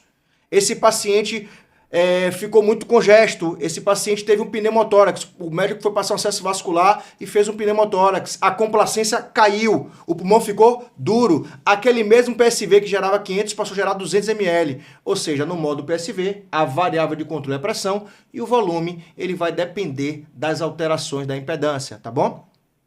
E a ciclagem no PSV, essa é uma particularidade, a ciclagem no PSV é a fluxo, esse é o último slide que eu queria falar, em relação a essas modalidades convencionais, porque isso foi algo de difícil entendimento para mim quando eu comecei a estudar ventilação mecânica. Como é que é essa ciclagem do PSV? Perceba, o fluxo ele é dado de forma desacelerada no modo PSV. O fluxo ele é livre e ele é dado de forma desacelerada, conforme mostra aqui os dois ciclos mostrados aqui no slide. Perceba que o fluxo ele gera um pico inicial e ele vai desacelerando. Só que esse pulmão ele precisa parar de receber ar. Como é que isso acontece? É a famosa ciclagem. Então, quando esse pico de fluxo chega a 25% do pico de fluxo, a desaceleração chega a 25% do pico de fluxo, perceba que eu tenho o primeiro ciclo que bateu 40 litros por minuto, desacelerou, chegou até 10, cicla, fecha a válvula ins, abre a válvula ex e o paciente exala. No segundo ciclo, de forma hipotética, aqui didática, eu gerei um pico de fluxo de 80. Desacelerou o fluxo, quanto é 25 do pico de fluxo máximo de 80 a 20. Chegou em 20, fecha a válvula ins, abre a válvula ex, o paciente exala. Então no PSV, a ciclagem é a fluxo. Toda vez que eu falar em ciclagem a fluxo em PSV, vocês vão lembrar que o fluxo no PSV, ele é ofertado de forma desacelerada. Ele gera um pico maior de fluxo e esse fluxo ele vai desacelerando. Quando chega a 25% do pico de fluxo máximo, ocorre a ciclagem no PSV. Fecha a válvula ins, abre a válvula ex e o paciente, através de um processo passivo, ele exala. Isso é o habitual. Em alguns ventiladores, eu falo isso quando eu falo de ventilação mecânica no DPOC, na DPOC, no nosso curso, e Thiaguinho faz alusão a isso também na ventilação mecânica no paciente com SARA. Em alguns pacientes, essa porcentagem de ciclagem, e isso é uma evolução da ventilação, Tiaguinho, sai de 25 como ponto pré-determinado e você consegue antecipar a ciclagem. Sai de 25 para 35, para 40, para 50. Ou seja, eu quero diminuir o tempo inspiratório, eu quero que a ciclagem ocorra de forma mais antecipada. Qual paciente se beneficiaria desse ajuste? O paciente com DPOC, um paciente que tem uma complacência muito alta, em que eu quero favorecer que ele expire mais do que inspire. Então eu preciso diminuir o tempo da máquina. O que é que eu faço com isso, Tiaguinho? Saio de 25 e vou para quanto? 40, 50, 60. No paciente restritivo, paciente com SARA, por exemplo, com pneumonia grave, que é a maioria dos nossos pacientes, eu posso sair desse 25% e retardar a ciclagem, fazer com que o paciente fique com 10, 5%. Ou seja, eu aumento o tempo da máquina. Então, o que eu quero dizer com tudo isso, isso fica muito claro no nosso curso, a depender do paciente, você pode antecipar a ciclagem ou retardar a ciclagem através do gerenciamento da porcentagem de ciclagem, que é uma variável que passa a ser de controle em alguns ventiladores. Ok? Perfeito. Bem, gente, era isso que eu queria falar em relação aos modos. Obviamente, longe de nós querermos esgotar aqui todas as prerrogativas de ajustes, mas é importante a gente ter essa concepção. E aí eu finalizo essa breve explanação sobre modos com a inquietação do nosso aluno, quando ele fala sobre a presença do drive, quando perceber o drive. E talvez esse seja o checklist mais importante quando você tem o início da condução do paciente ventilado. Estejam atentos a perceber drive muscular. Estejam atentos a mudar do modo assisto controlado, que é VCV ou PCV, para o PSV. Estejam atentos ao que o Tiaguinho vai falar na última apresentação aqui, de desmame, a perceber quando ele estiver em PSV, quando ele pode ser submetido a um teste de respiração espontânea e ser potencialmente entubado. Então a presença do drive ele é fundamental quando a gente quer gerenciar o paciente ventilado. Perfeito. Perceba que nós estamos seguindo aqui uma trilha, né? Uma trilha para o conhecimento elementar em ventilação mecânica. Né? Perceba que nós começamos definindo quais são aqueles pacientes que possivelmente têm o critério, né, para receberem a via aérea artificial e serem conduzidos em ventilação mecânica invasiva. Né? Trouxemos algumas elucidações a esse respeito. Falamos um pouco, né, da operacionalização do ventilador em relação aos seus modos ventilatórios, as particularidades de cada modo. Nós vamos seguir agora para falarmos apenas tecer algumas considerações mais finais com relação a que tipo de lesão é que eu posso induzir o meu paciente que está em uso do suporte ventilatório. É importante, Tiago, isso? Claro, eu preciso saber o que é que lesiona o meu paciente, porque lesão é igual a risco de mortalidade. Então eu preciso saber o que leva o meu paciente a ter o seu pulmão e o seu músculo respiratório lesionado. Né? Obviamente que a gente não vai poder aprofundar dentro dessa temática, porque nós temos uma aula somente sobre isso.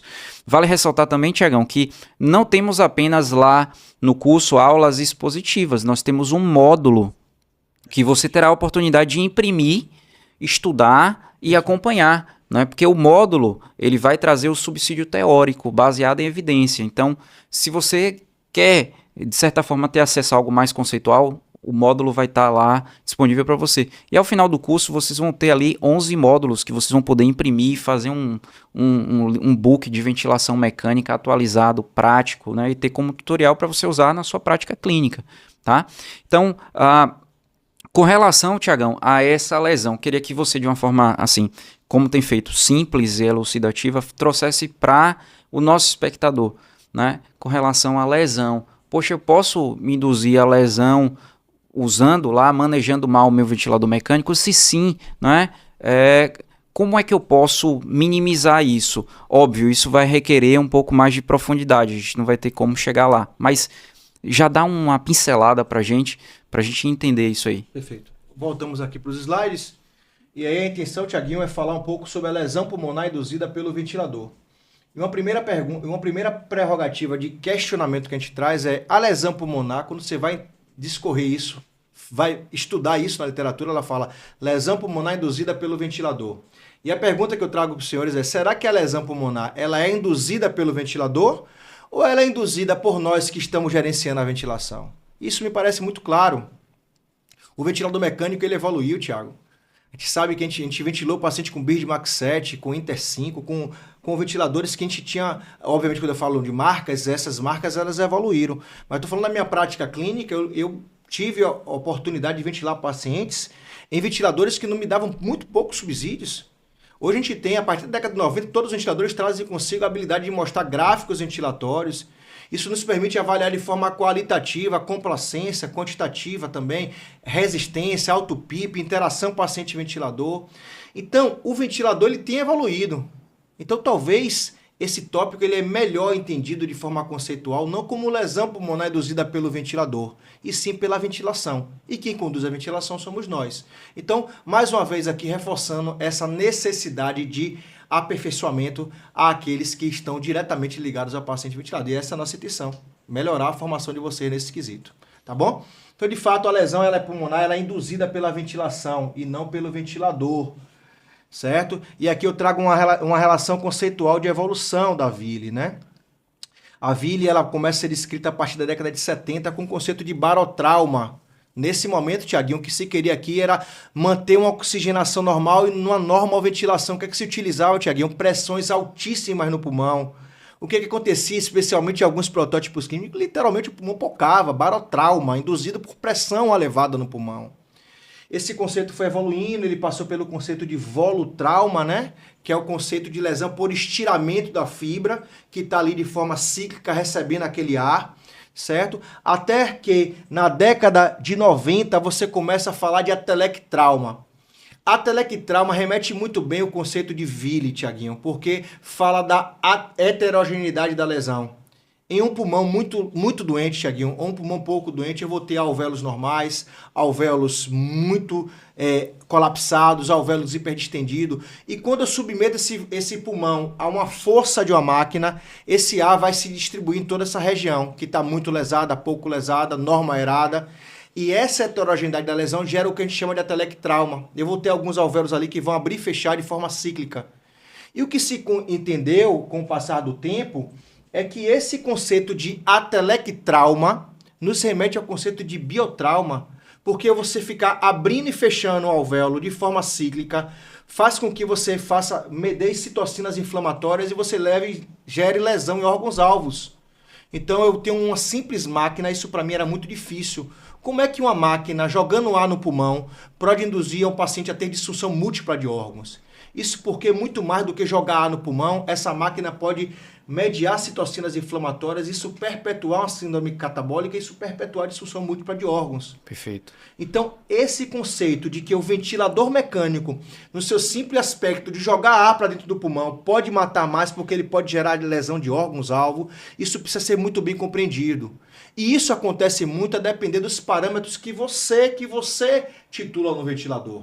Então, a lesão pulmonar, ela perpassa por esse entendimento. Um pulmão que é muito heterogêneo e variáveis de controles que podem lesar mais ou menos. Sempre vai lesar. Por quê, Tiaguinho? Eu estou lidando com um princípio que é antifisiológico. Tá bom? Perfeito. Esse é o conceito de biotrauma. Tá bom? E um conceito mais recente, esse que eu vou me remeter de forma muito sucinta, é o conceito de ergotrauma ou energy trauma, que nos remete muito ao conceito de mecânica power, que é a energia que é dissipada pelo ventilador para encher o pulmão, Tiagão. Então perceba, eu tenho um ventilador que vai mandar ar para o pulmão, esse ar vai ter que vencer a resistência de via aérea, vencer a complacência do sistema e gerar ali a troca gasosa. Então, para o ar sair do ventilador e chegar até o alvéolo, eu vou gerar energia, eu vou dissipar energia. E esse é o conceito da mecânica power. E essa mecânica power ela vai depender de condições tanto do paciente quanto de parâmetros ventilatórios. E isso é muito importante, Tiaguinho. Porque perceba, esses parâmetros ventilatórios, eles de fato são controlados por você. Então eu tenho uma drive pressure, eu falo muito isso na aula de avaliação de mecânica, que a drive pressure nada mais é do que a diferença entre o platô e a PIP. Ou seja, um pulmão muito duro, eu vou precisar de uma variação de pressão maior para ventilar esse paciente. Quanto maior a drive pressure, maior o risco de lesão. Então, eu dependo da drive pressure, do volume corrente, da PIP, da frequência respiratória e da impedância do sistema. Então, essas variáveis, que são variáveis de controle, elas vão conduzir a um cálculo da mecânica power. Então, perceba que a mecânica power, ela depende de fatores que são de gerenciamento do profissional. Então, Tiaguinho, lá na casuística da Covid, Tiaguinho, você fez isso, que você me passou vários plantões dessa forma, em que a equipe gerenciou o ventilador, porque o paciente estava com uma acidose muito grave, pH de 6,9, eu já vi isso, PCO2 de 120. Teve um momento da Covid que a gente lidava com o paciente dessa forma. E o que a gente faz para diminuir a PCO2? Você precisa aumentar a ventilação minuto. O que o Tiaguinho fazia? Ele aumentava a pressão, aumentava a frequência. Quando você aumenta a pressão, aumenta a frequência, você faz o que com a Mechanical Power? Você eleva a Mechanical Power.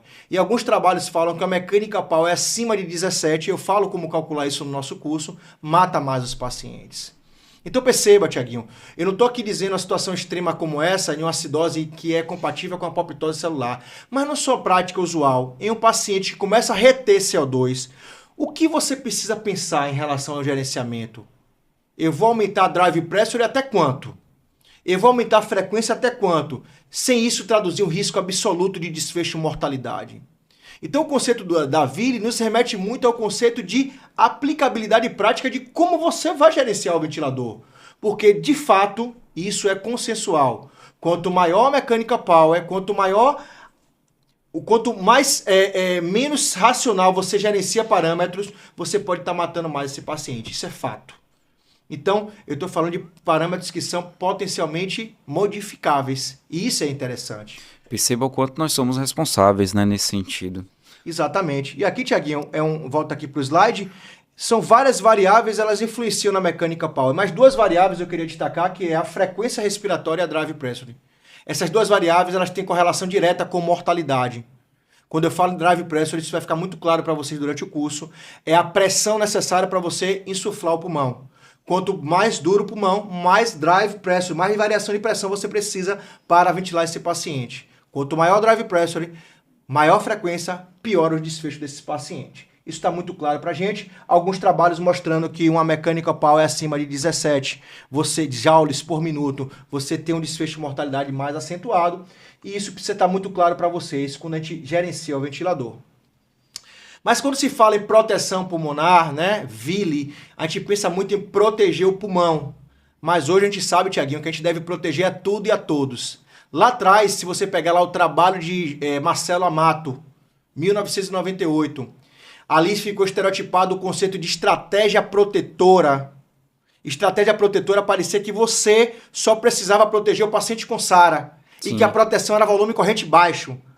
Depois, os anos se passaram, a gente viu que não era só isso. E hoje a gente pode afirmar, a proteção não é só para o paciente com SARA. A proteção não é só volume corrente baixo.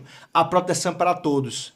Então você que está ali na UTI recebe um paciente em narcose anestésica para você apenas esperar ele despertar para extubar. Você precisa entender que aquele tempo que ele fica no ventilador, ele está susceptível a riscos. Então a proteção tem que ser para tudo e para todos. Para todos os protótipos clínicos e não somente o paciente com SARA. E para tudo, não é só proteger o parênquima pulmonar, mas proteger também o músculo. Falamos muito de músculo hoje quando a gente falamos de drive muscular. E quando eu falo de drive muscular, eu falo de uma lesão que é uma lesão auto-infligida para o paciente. Porque da mesma forma, aluno, que sedar o paciente, curarizar o paciente, fazer com que o diafragma pare de funcionar é ruim, você permitir que o paciente fique taquipneico com a demanda muito elevada é ruim também. É o conceito da lesão auto-infligida, que ficou muito claro para a gente também na casuística da Covid. A gente percebeu, Tiago, que alguns pacientes se postergavam em entubar esse paciente porque a gente tinha riscos de desfechos. A gente viu que quando a gente demorava muito para entubar esse paciente já chegava na ventilação em um prognóstico ruim, porque ele ficou muito taquipneico durante muito tempo. Usando e muito essa músculo, demanda ventilatória elevada, esse uso de musculatura acessória, essa taquipneia definitivamente é ruim para o paciente. Então a gente tem como ter uma estratégia de proteger o pulmão em relação ao proteger o parênquima e também proteger o músculo. Como é que você protege o músculo? Evitando que ele fique parado durante muito tempo, falamos muito disso quando falamos de modo assisto controlado e manejo de sedação, e evitando, Tiaguinho, que esse paciente tenha uma demanda muito mais alta do que a oferta. Porque se você permitir que o paciente tenha uma demanda muito alta, você está perpetuando desfechos ruins, porque você está levando o paciente ao que a gente chama de PSILI, lesão auto-infligida. Por quem, Tiaguinho? Pelo próprio paciente que está respirando muito. Nesse caso, talvez, Tiaguinho, o manejo de sedação seja a contrapartida do que nós falamos no início.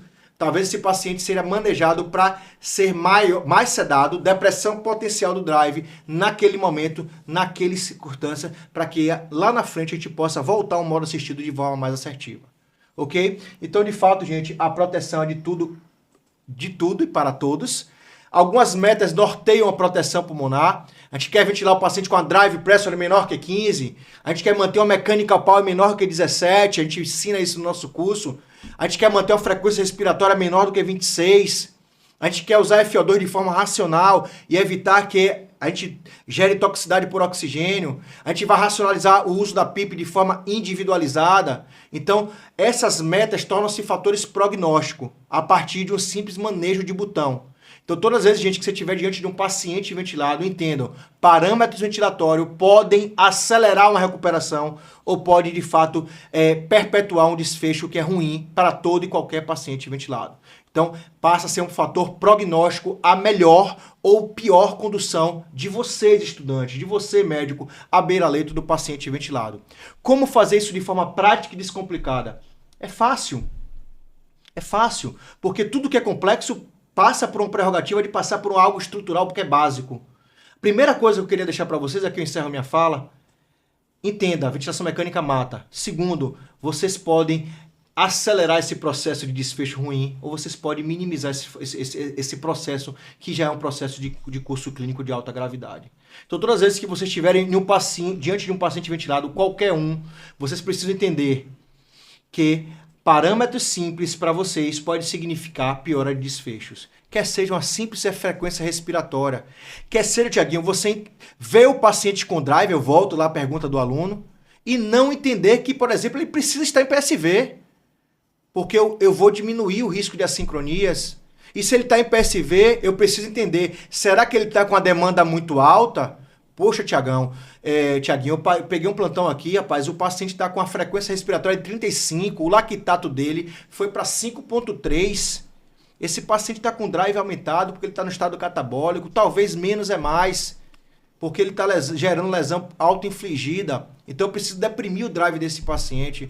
Pô, Tiagão, cheguei na sala vermelha, o paciente está sedado há 7 dias, em modo assisto controlado, sem drive muscular. Esse paciente vai ter disfunção diafragmática. Esse paciente é um paciente que vai, inevitavelmente, ele vai ser um paciente protótipo de desmame difícil e prolongado da ventilação. O desmame prolongado da ventilação é um paciente que a gente não quer em nenhuma esfera, porque ele custa mais, porque ele onera leito de hospital, especialmente se estiver na esfera pública. Porque você faz com que esse paciente tenha o pior prognóstico funcional, inclusive. É um paciente que vai ter maior polineuropatia, porque ele vai perder literalmente todos os músculos. Então, definitivamente, gerenciar o ventilador é ter essa concepção de que você precisa tirar ele o mais rápido possível. Mas, por vezes, menos é mais. E aí você retarda quando você fala assim, poxa, doutor Tiago, eu acho que vale a pena você manejar melhor essa sedação, porque o paciente está com uma demanda muito elevada. Ele estava em PSV com a frequência de 40, Thiago. Ele estava com a PMUSC, que eu falo no nosso curso, de 6. Ele estava com a P01 de 6,7. Então eu começo a trazer metas que são prognóstico para esse paciente. Perfeito. Nós caminhamos então para essa parte mais final, né, do nosso encontro. E isso, inclusive, casa com a pergunta de um dos espectadores aqui via WhatsApp, que ele nos faz aqui uma pergunta inerente à descontinuidade do processo ventilatório, né? Descontinuidade de uma forma genérica, né? Uma vez que esse termo, tecnicamente, descontinuação da ventilação mecânica, a gente usa para aqueles pacientes que ficam por menos de 24 horas em ventilação, né? Então, aquele paciente que vem lá da cirurgia cardíaca, que vai ser estubado com 4, 6, 8, 9 horas depois da cirurgia, esse paciente ele ficou menos do que 24 horas, então ele não necessariamente vai passar por um processo de desmame tradicional, né, e ser estubado, ele vai ser descontinuado da ventilação mecânica. Então, só trazendo essa elucidação para primeiro o questionamento do aluno, né, e a descontinuação desses pacientes. Então, embora a gente entenda que a descontinuação ela é a retirada, e a pergunta é muito pertinente, esse termo, em termos técnicos, a gente usa a descontinuação ou a interrupção, suspensão do suporte ventilatório para aqueles pacientes que ficam, vamos dizer assim, por menos de 24 horas. Agora, aqueles pacientes que ficam por mais de 24 horas, esses pacientes eles precisam entrar em um processo de, vamos dizer assim, descontinuação, um processo mais prolongado de descontinuação, ou um processo, excelente, Thiago, um processo progressivo, né? Que nós chamamos de... Conceito de desmame. O conceito de desmame, é o que a gente chama de desmame, é desmamar o paciente. Poxa, a gente não vai tirar o paciente da ventilação mecânica abruptamente, né? Até mesmo para a sua retirada, eu preciso ter expertise para isso. Eu preciso entender desde o que é o desmame a como conduzi-lo, e até mesmo saber quando é que eu tenho que parar esse desmame, porque o meu paciente não vai bem, né? E se eu insistir, esse paciente ele pode se lesionar mais, e aí, claro, na tentativa de ajudar, eu posso estar ali piorando o meu paciente. Então, não foi à toa que a gente escolheu falar de desmame no finalzinho desse nosso encontro, justo porque o desmame é o processo que já configura a finalização do uso do suporte ventilatório, né? E aí nós temos uma aula dedicada a isso, em que nós trazemos vários pontos, né? Desde do ponto conceitual, o que é o desmame? Quais são os tipos de desmame que nós temos? Porque temos diferentes tipos de desmame, né? Temos o desmame simples, o desmame prolongado, né? O desmame difícil, aquele paciente que é elencado por desmame difícil, né? Eu tenho também, eu tenho que saber identificar quem é o meu paciente que tem critério para ser desmamado, né? E se ele tem critério, como é que ele vai ser conduzido, como é que ele vai ser monitorado, né? E ao longo desse processo, depois que eu fizer tudo isso, o que é que eu vou ter que fazer depois? Então perceba que esse conhecimento ele é fundamental para a prática médica. E a gente traz aqui, claro, a gente dá uma pincelada só para você ficar com gostinho de quero mais, né? Um primeiro questionamento: como é que eu identifico pacientes que são aptos ao desmame? E isso casa com a pergunta que o espectador fez no início, o aluno.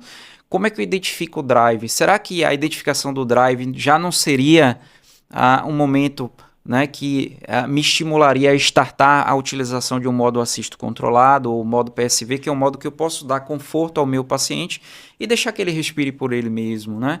Então já seria isso, esse processo de transição, o início de um desmame? Sim, ao passo que eu estou usando menos da potencialidade do ventilador e eu estou usando mais da potencialidade do meu paciente, já estou desmamando o meu paciente. Essa é uma definição técnica, inclusive, né? Então, para aqueles pacientes que estão há mais de 24 horas em ventilação mecânica e que iniciaram ali em modo eminentemente controlado, e esses pacientes passam a despertar drive, passam a apresentar melhora clínica concomitante, e eu já penso nesse processo de transição em colocar o meu paciente para usar mais a musculatura dele, que é o mais próximo do fisiológico, já estou iniciando, obviamente, um processo de início de desmame. Isso, por vezes, é difícil de precisar, né? Essa é uma definição muito conceitual, mas, por vezes, é difícil a gente marcar ali exatamente o ponto em que isso começou, né? Mas a gente costuma simplificar esse racional justamente trazendo essa nuance, essa informação. Se você transita o seu paciente, transfere o seu paciente de um modo que ele precisa mais do ventilador para uma demanda que é mais, do ponto de vista mais espontâneo, ele usa mais a musculatura, eu estaria ali então consagrando o início do desmame. Claro, não seria apenas isso, mas fato é que se eu não identifico que o meu paciente está em um processo de melhora clínica gradativa e que ele está usando mais, está despertando mais o drive, e eu não inicio ali um processo de desmame, eu estou subestimando meu paciente. Então, um dos grandes problemas hoje, Thiagão, do desmame é que os pacientes eles demoram para entrar nesse processo, justo porque eu não consigo identificar o momento que ele tem que sofrer essa transição. E aí, claro, a literatura ela traz assim alguns critérios que são tidos como básicos. Se os seus pacientes eles reúnem pelo menos esses critérios básicos aqui, pense já em colocar esse paciente para utilizar a sua própria musculatura, para ser ali acomodado em um modo assisto controlado em que ele seja, de certa forma, mais exigido do ponto de vista muscular, porque o que eu não quero é enfraquecer o meu paciente. Eu quero favorecer a sua melhora clínica. Então, de uma forma simples e rápida e sem rodeios, alguns dos elementos aqui que poderiam, de certa forma, ligar o sinal verde para que eu pense em desmame, pense nessa adequação de modo ventilatório e o meu paciente ele possa, então, iniciar efetivamente o processo de desmame ventilatório. Então, aquela história, o meu paciente, aquela condição que levou o meu paciente à insuficiência respiratória foi tratada? Foi, meu paciente está bem.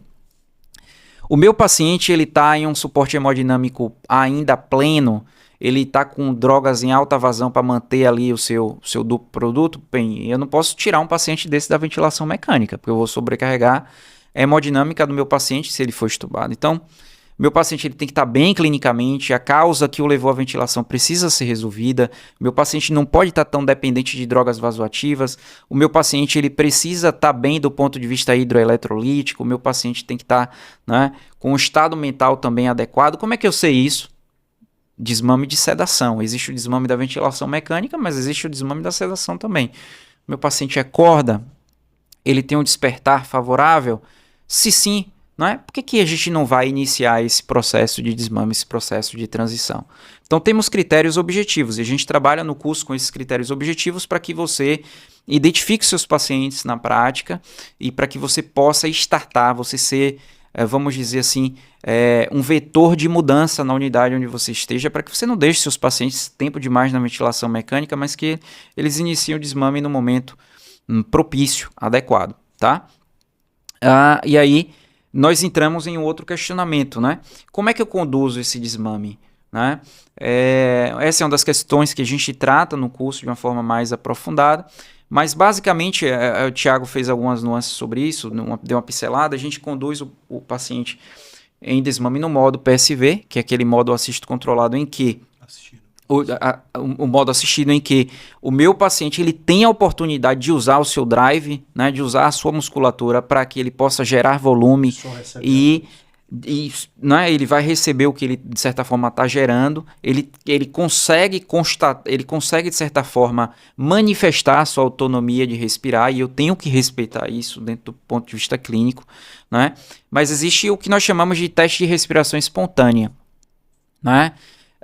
Eu trocar o meu paciente para o modo PSV não starta o desmame, mas o desmame ele tem um processo e faz parte do processo do desmame eu testar o meu paciente. Poxa, será que meu paciente tem autonomia para ele respirar sem essa máquina? Então, durante o próprio processo de desmame, eu incluo meu paciente em um teste chamado de teste de respiração espontânea, que pode ser feito com o próprio modo PSV. Veja que bacana. Então, tudo vai casando. Eu transfiro o meu paciente para o modo PSV, eu ajusto uma PSV suficiente para que o meu paciente se mantenha em conforto. Uma coisa, inclusive, que a gente trata no curso é como setar, como configurar a PSV no momento da transição, que muita gente não sabe, né, Tiagão? Tipo, vou passar agora de PSV para VCV. Quanto de PSV eu vou colocar? Porque se eu colocar muito, eu posso subestimar a capacidade muscular do meu paciente. Se eu colocar pouco, eu posso deflagrar ou estimular a sobrecarga do ponto de vista muscular. Então, quanto de PSV eu tenho que colocar? Então, você vai ter a oportunidade de saber. Meu paciente está adaptado, eu posso conduzir agora o meu paciente a um teste de respiração espontânea que vai mimetizar, simular vamos dizer assim, como se o meu paciente estivesse respirando sem um aparelho. Beleza, posso, eu devo fazer isso. E a literatura diz que esse teste tem que ser feito em 30 minutos.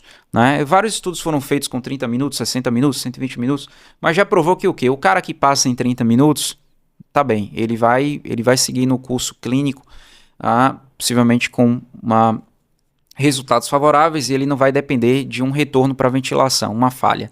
Né? Mas se ele falha em 30 minutos é porque, claro, esse paciente, obviamente, ele não vai tolerar ficar mais tempo na ventilação mecânica. Então, 30 minutos é o tempo adequado. Eu conduzo lá o meu paciente no teste de respiração espontânea em 30 minutos e aí eu avalio, de fato, se ele tem uma autonomia definitiva para deixar a máquina ou não. É um teste mesmo, ele vai passar ou perder nesse sentido. Existem outras formas de se fazer isso? Existe, a gente não vai discutir isso agora. Nenhuma dessas formas tem se demonstrado superior à outra. Simplesmente a modalidade PSV ela é mais estudada, ela é mais prática, né? Como o Thiago colocou no início. Disponibilizada, né? Em todo e qualquer aparelho. Todo e qualquer aparelho tem PSV e... eu vou aprender a mexer no modo PSV? Vai aprender a conduzir o desmame? Vai, tá certo? Então, não perca essa oportunidade. Tiago, beleza, joia, eu vou fazer o teste. Se meu paciente, né, ele pode dar sinais de que ele vai falhar naquele teste, sim, né, obviamente, o paciente ele pode nos trazer informações objetivas e subjetivas que ele não está indo bem naquele teste. E aí entra um outro questionamento, e se ele não passar, o que eu vou fazer com ele? Né? Aí fica o questionamento e que nós respondemos, né? E que é muito importante nós sabermos identificar quando ele falha, o porquê ele falha e o que fazer com quem falha, né? Então, essas respostas elas são muito importantes para a condução do paciente. Trazemos aqui apenas a critério de ilustração, alguns critérios de falha, né? Como é que eu posso ver que o meu paciente está falhando? Claro, sinais de intolerância, né, para o próprio ato respiratório. Meu paciente está com uma agitação psicomotora intensa, o meu paciente fica suado, taquipneico, usa a musculatura acessória, o meu paciente descompensa a hemodinâmica. Tudo isso é um sinal de que ele não está preparado ainda para sair do ventilador e que eu vou precisar de estratégias para continuar conduzindo o meu paciente em ventilação mecânica sem gerar lesão e, ao mesmo passo, favorecer o meu paciente a sair do ventilador, tá? Então, temos critérios objetivos, como já foi dito, mas é importante que você se debruce, que você estude e saiba, além dos critérios de falha, o porquê o meu paciente falhou, né? Por que ele falhou? O que eu vou fazer com ele? Então, no curso você vai ter a oportunidade de ter acesso a esse tipo de informação. Então, percebo que aqui nós caminhamos nessa trilha do conhecimento e podemos ver o que, Tiagão? Um pouquinho de cada coisa, né? Vimos aqui, falamos de drive, falamos de modos ventilatórios, trouxemos informações importantíssimas sobre lesão pulmonar, sobre desmame, né? Trouxemos para vocês de uma forma inédita, né? E inicialmente o conteúdo de todo esse curso que vai ser oferecido dentro de um formato simples, básico, né? E, sobretudo, Tiagão, acessível do ponto de vista financeiro. Porque os cursos de ventilação mecânica hoje eles custam quanto? Né? Cursos com essa qualidade. 500, 600, 800, 900, não sei. Mas são cursos extremamente caros. Nós vamos ter a oportunidade, Tiagão, de oferecermos esse curso a um valor de estudante, correto? Então, vamos oferecer esse treinamento para você, estudante, que eu sei que tem limitação, porque paga faculdade, porque tem que pagar transporte, né? Tem os seus custos de vida, mas nós entendemos que essa é uma temática que o estudante de medicina precisa ter acesso, assim como o médico recém-formado que está iniciando na carreira, né, ainda está engateando ali na inserção do mercado de trabalho, ele vai ter a oportunidade de fazer esse curso, vai ter acesso vitalício, vai ter suporte para o WhatsApp, né? Tudo isso por um preço, né? Vai ter acesso aos módulos, ao e-book, de uma forma bastante acessível. Então, hoje nós estamos fazendo uma promoção de lançamento. O link vai estar liberado lá na plataforma Hotmart a partir das 19 horas de hoje. Não percam, isso vai ser somente hoje, tá? Depois nós vamos retomar o valor inicial, tá certo? Que já é um valor acessível. Então, o valor de hoje é um valor ultra acessível, né? Então, trazendo aqui para vocês em primeira mão, vocês vão pagar apenas 12 parcelas de R$16. Perceba, Thiago, o custo, né, de cada parcela é menos do que um sanduíche do McDonald's, né? Para o aluno ter conteúdo de qualidade, ter assessoria, ter e-book, né? Ter aulas expositivas que são extremamente funcionais e práticas para o direcionamento clínico e que, eu não tenho dúvida, vão tornar esse aluno um diferencial. Então, vou passar, Thiago, as últimas palavras para você, para a gente encerrar a live. Eu gostaria, inclusive, de agradecer aos espectadores que estiveram conosco. Miguel mandou um grande abraço para você, parabenizou aqui o Tiagão. O Tiagão é um profissional excelente, né? Um professor de mão cheia. Os seus alunos, inclusive, né? Alguns deles fizeram comentários aqui e colocam que eles relembram as suas aulas de ventilação mecânica. E aí nós estamos, Tiagão, felizes de podermos partilhar esse lançamento com esses alunos, com outros alunos que estão chegando, né? E agradecer a cada pessoa que participou e que perguntou. Perfeito. Agradeço, sim. Faço das suas palavras as minhas. Sim, é uma oportunidade, Thiaguinho, é uma oportunidade de você investir na sua formação, é uma oportunidade de você entender e tirar um pouco dessa complexidade inerente ao próprio tema, né? Vocês que estão aí mais ou menos seguros diante da condução do paciente, vocês que estão aí na porta aberta, recebendo todo e qualquer tipo de paciente, em que a gente sabe que tem aí as barreiras da complexidade, e o paciente que vai para o ventilador, que está no ventilador, invariavelmente ele traduz essa complexidade. Então, é uma oportunidade sim, uma oportunidade acessível de você acessar a informação com qualidade. Lembrando que, longe da gente querer esgotar o tema em uma live ou em uma aula, nós estaremos disponíveis para aquelas dúvidas que possam surgir no dia a dia de vocês. E, acima de tudo, mais do que capacitar e favorecer uma boa formação, a gente quer aqui levar o dom do cuidado para aqueles que vão precisar e estão precisando do seu cuidado, tá bom? Perfeito. É isso, muito obrigado. Agradeço o Thiaguinho também a oportunidade. Não percam, desculpe lhe interromper, Thiago, não percam o link do Hotmart, vai estar liberado hoje lá no nosso perfil do Instagram, tá? Medics.tutoria, clica no link da bio, a promoção vai ser só hoje, tá certo? Então, não perca essa oportunidade, divulgue para os seus amigos, não perca essa oportunidade, Tiagão, porque, rapaz, no meu tempo de estudante, se eu tivesse um curso dessa qualidade, com esse preço, eu não perderia. Você perderia essa oportunidade? É isso. Então, obrigado a todos, gente, viu? Um grande abraço, Tiagão, obrigado por tudo. Tamo junto, até a próxima.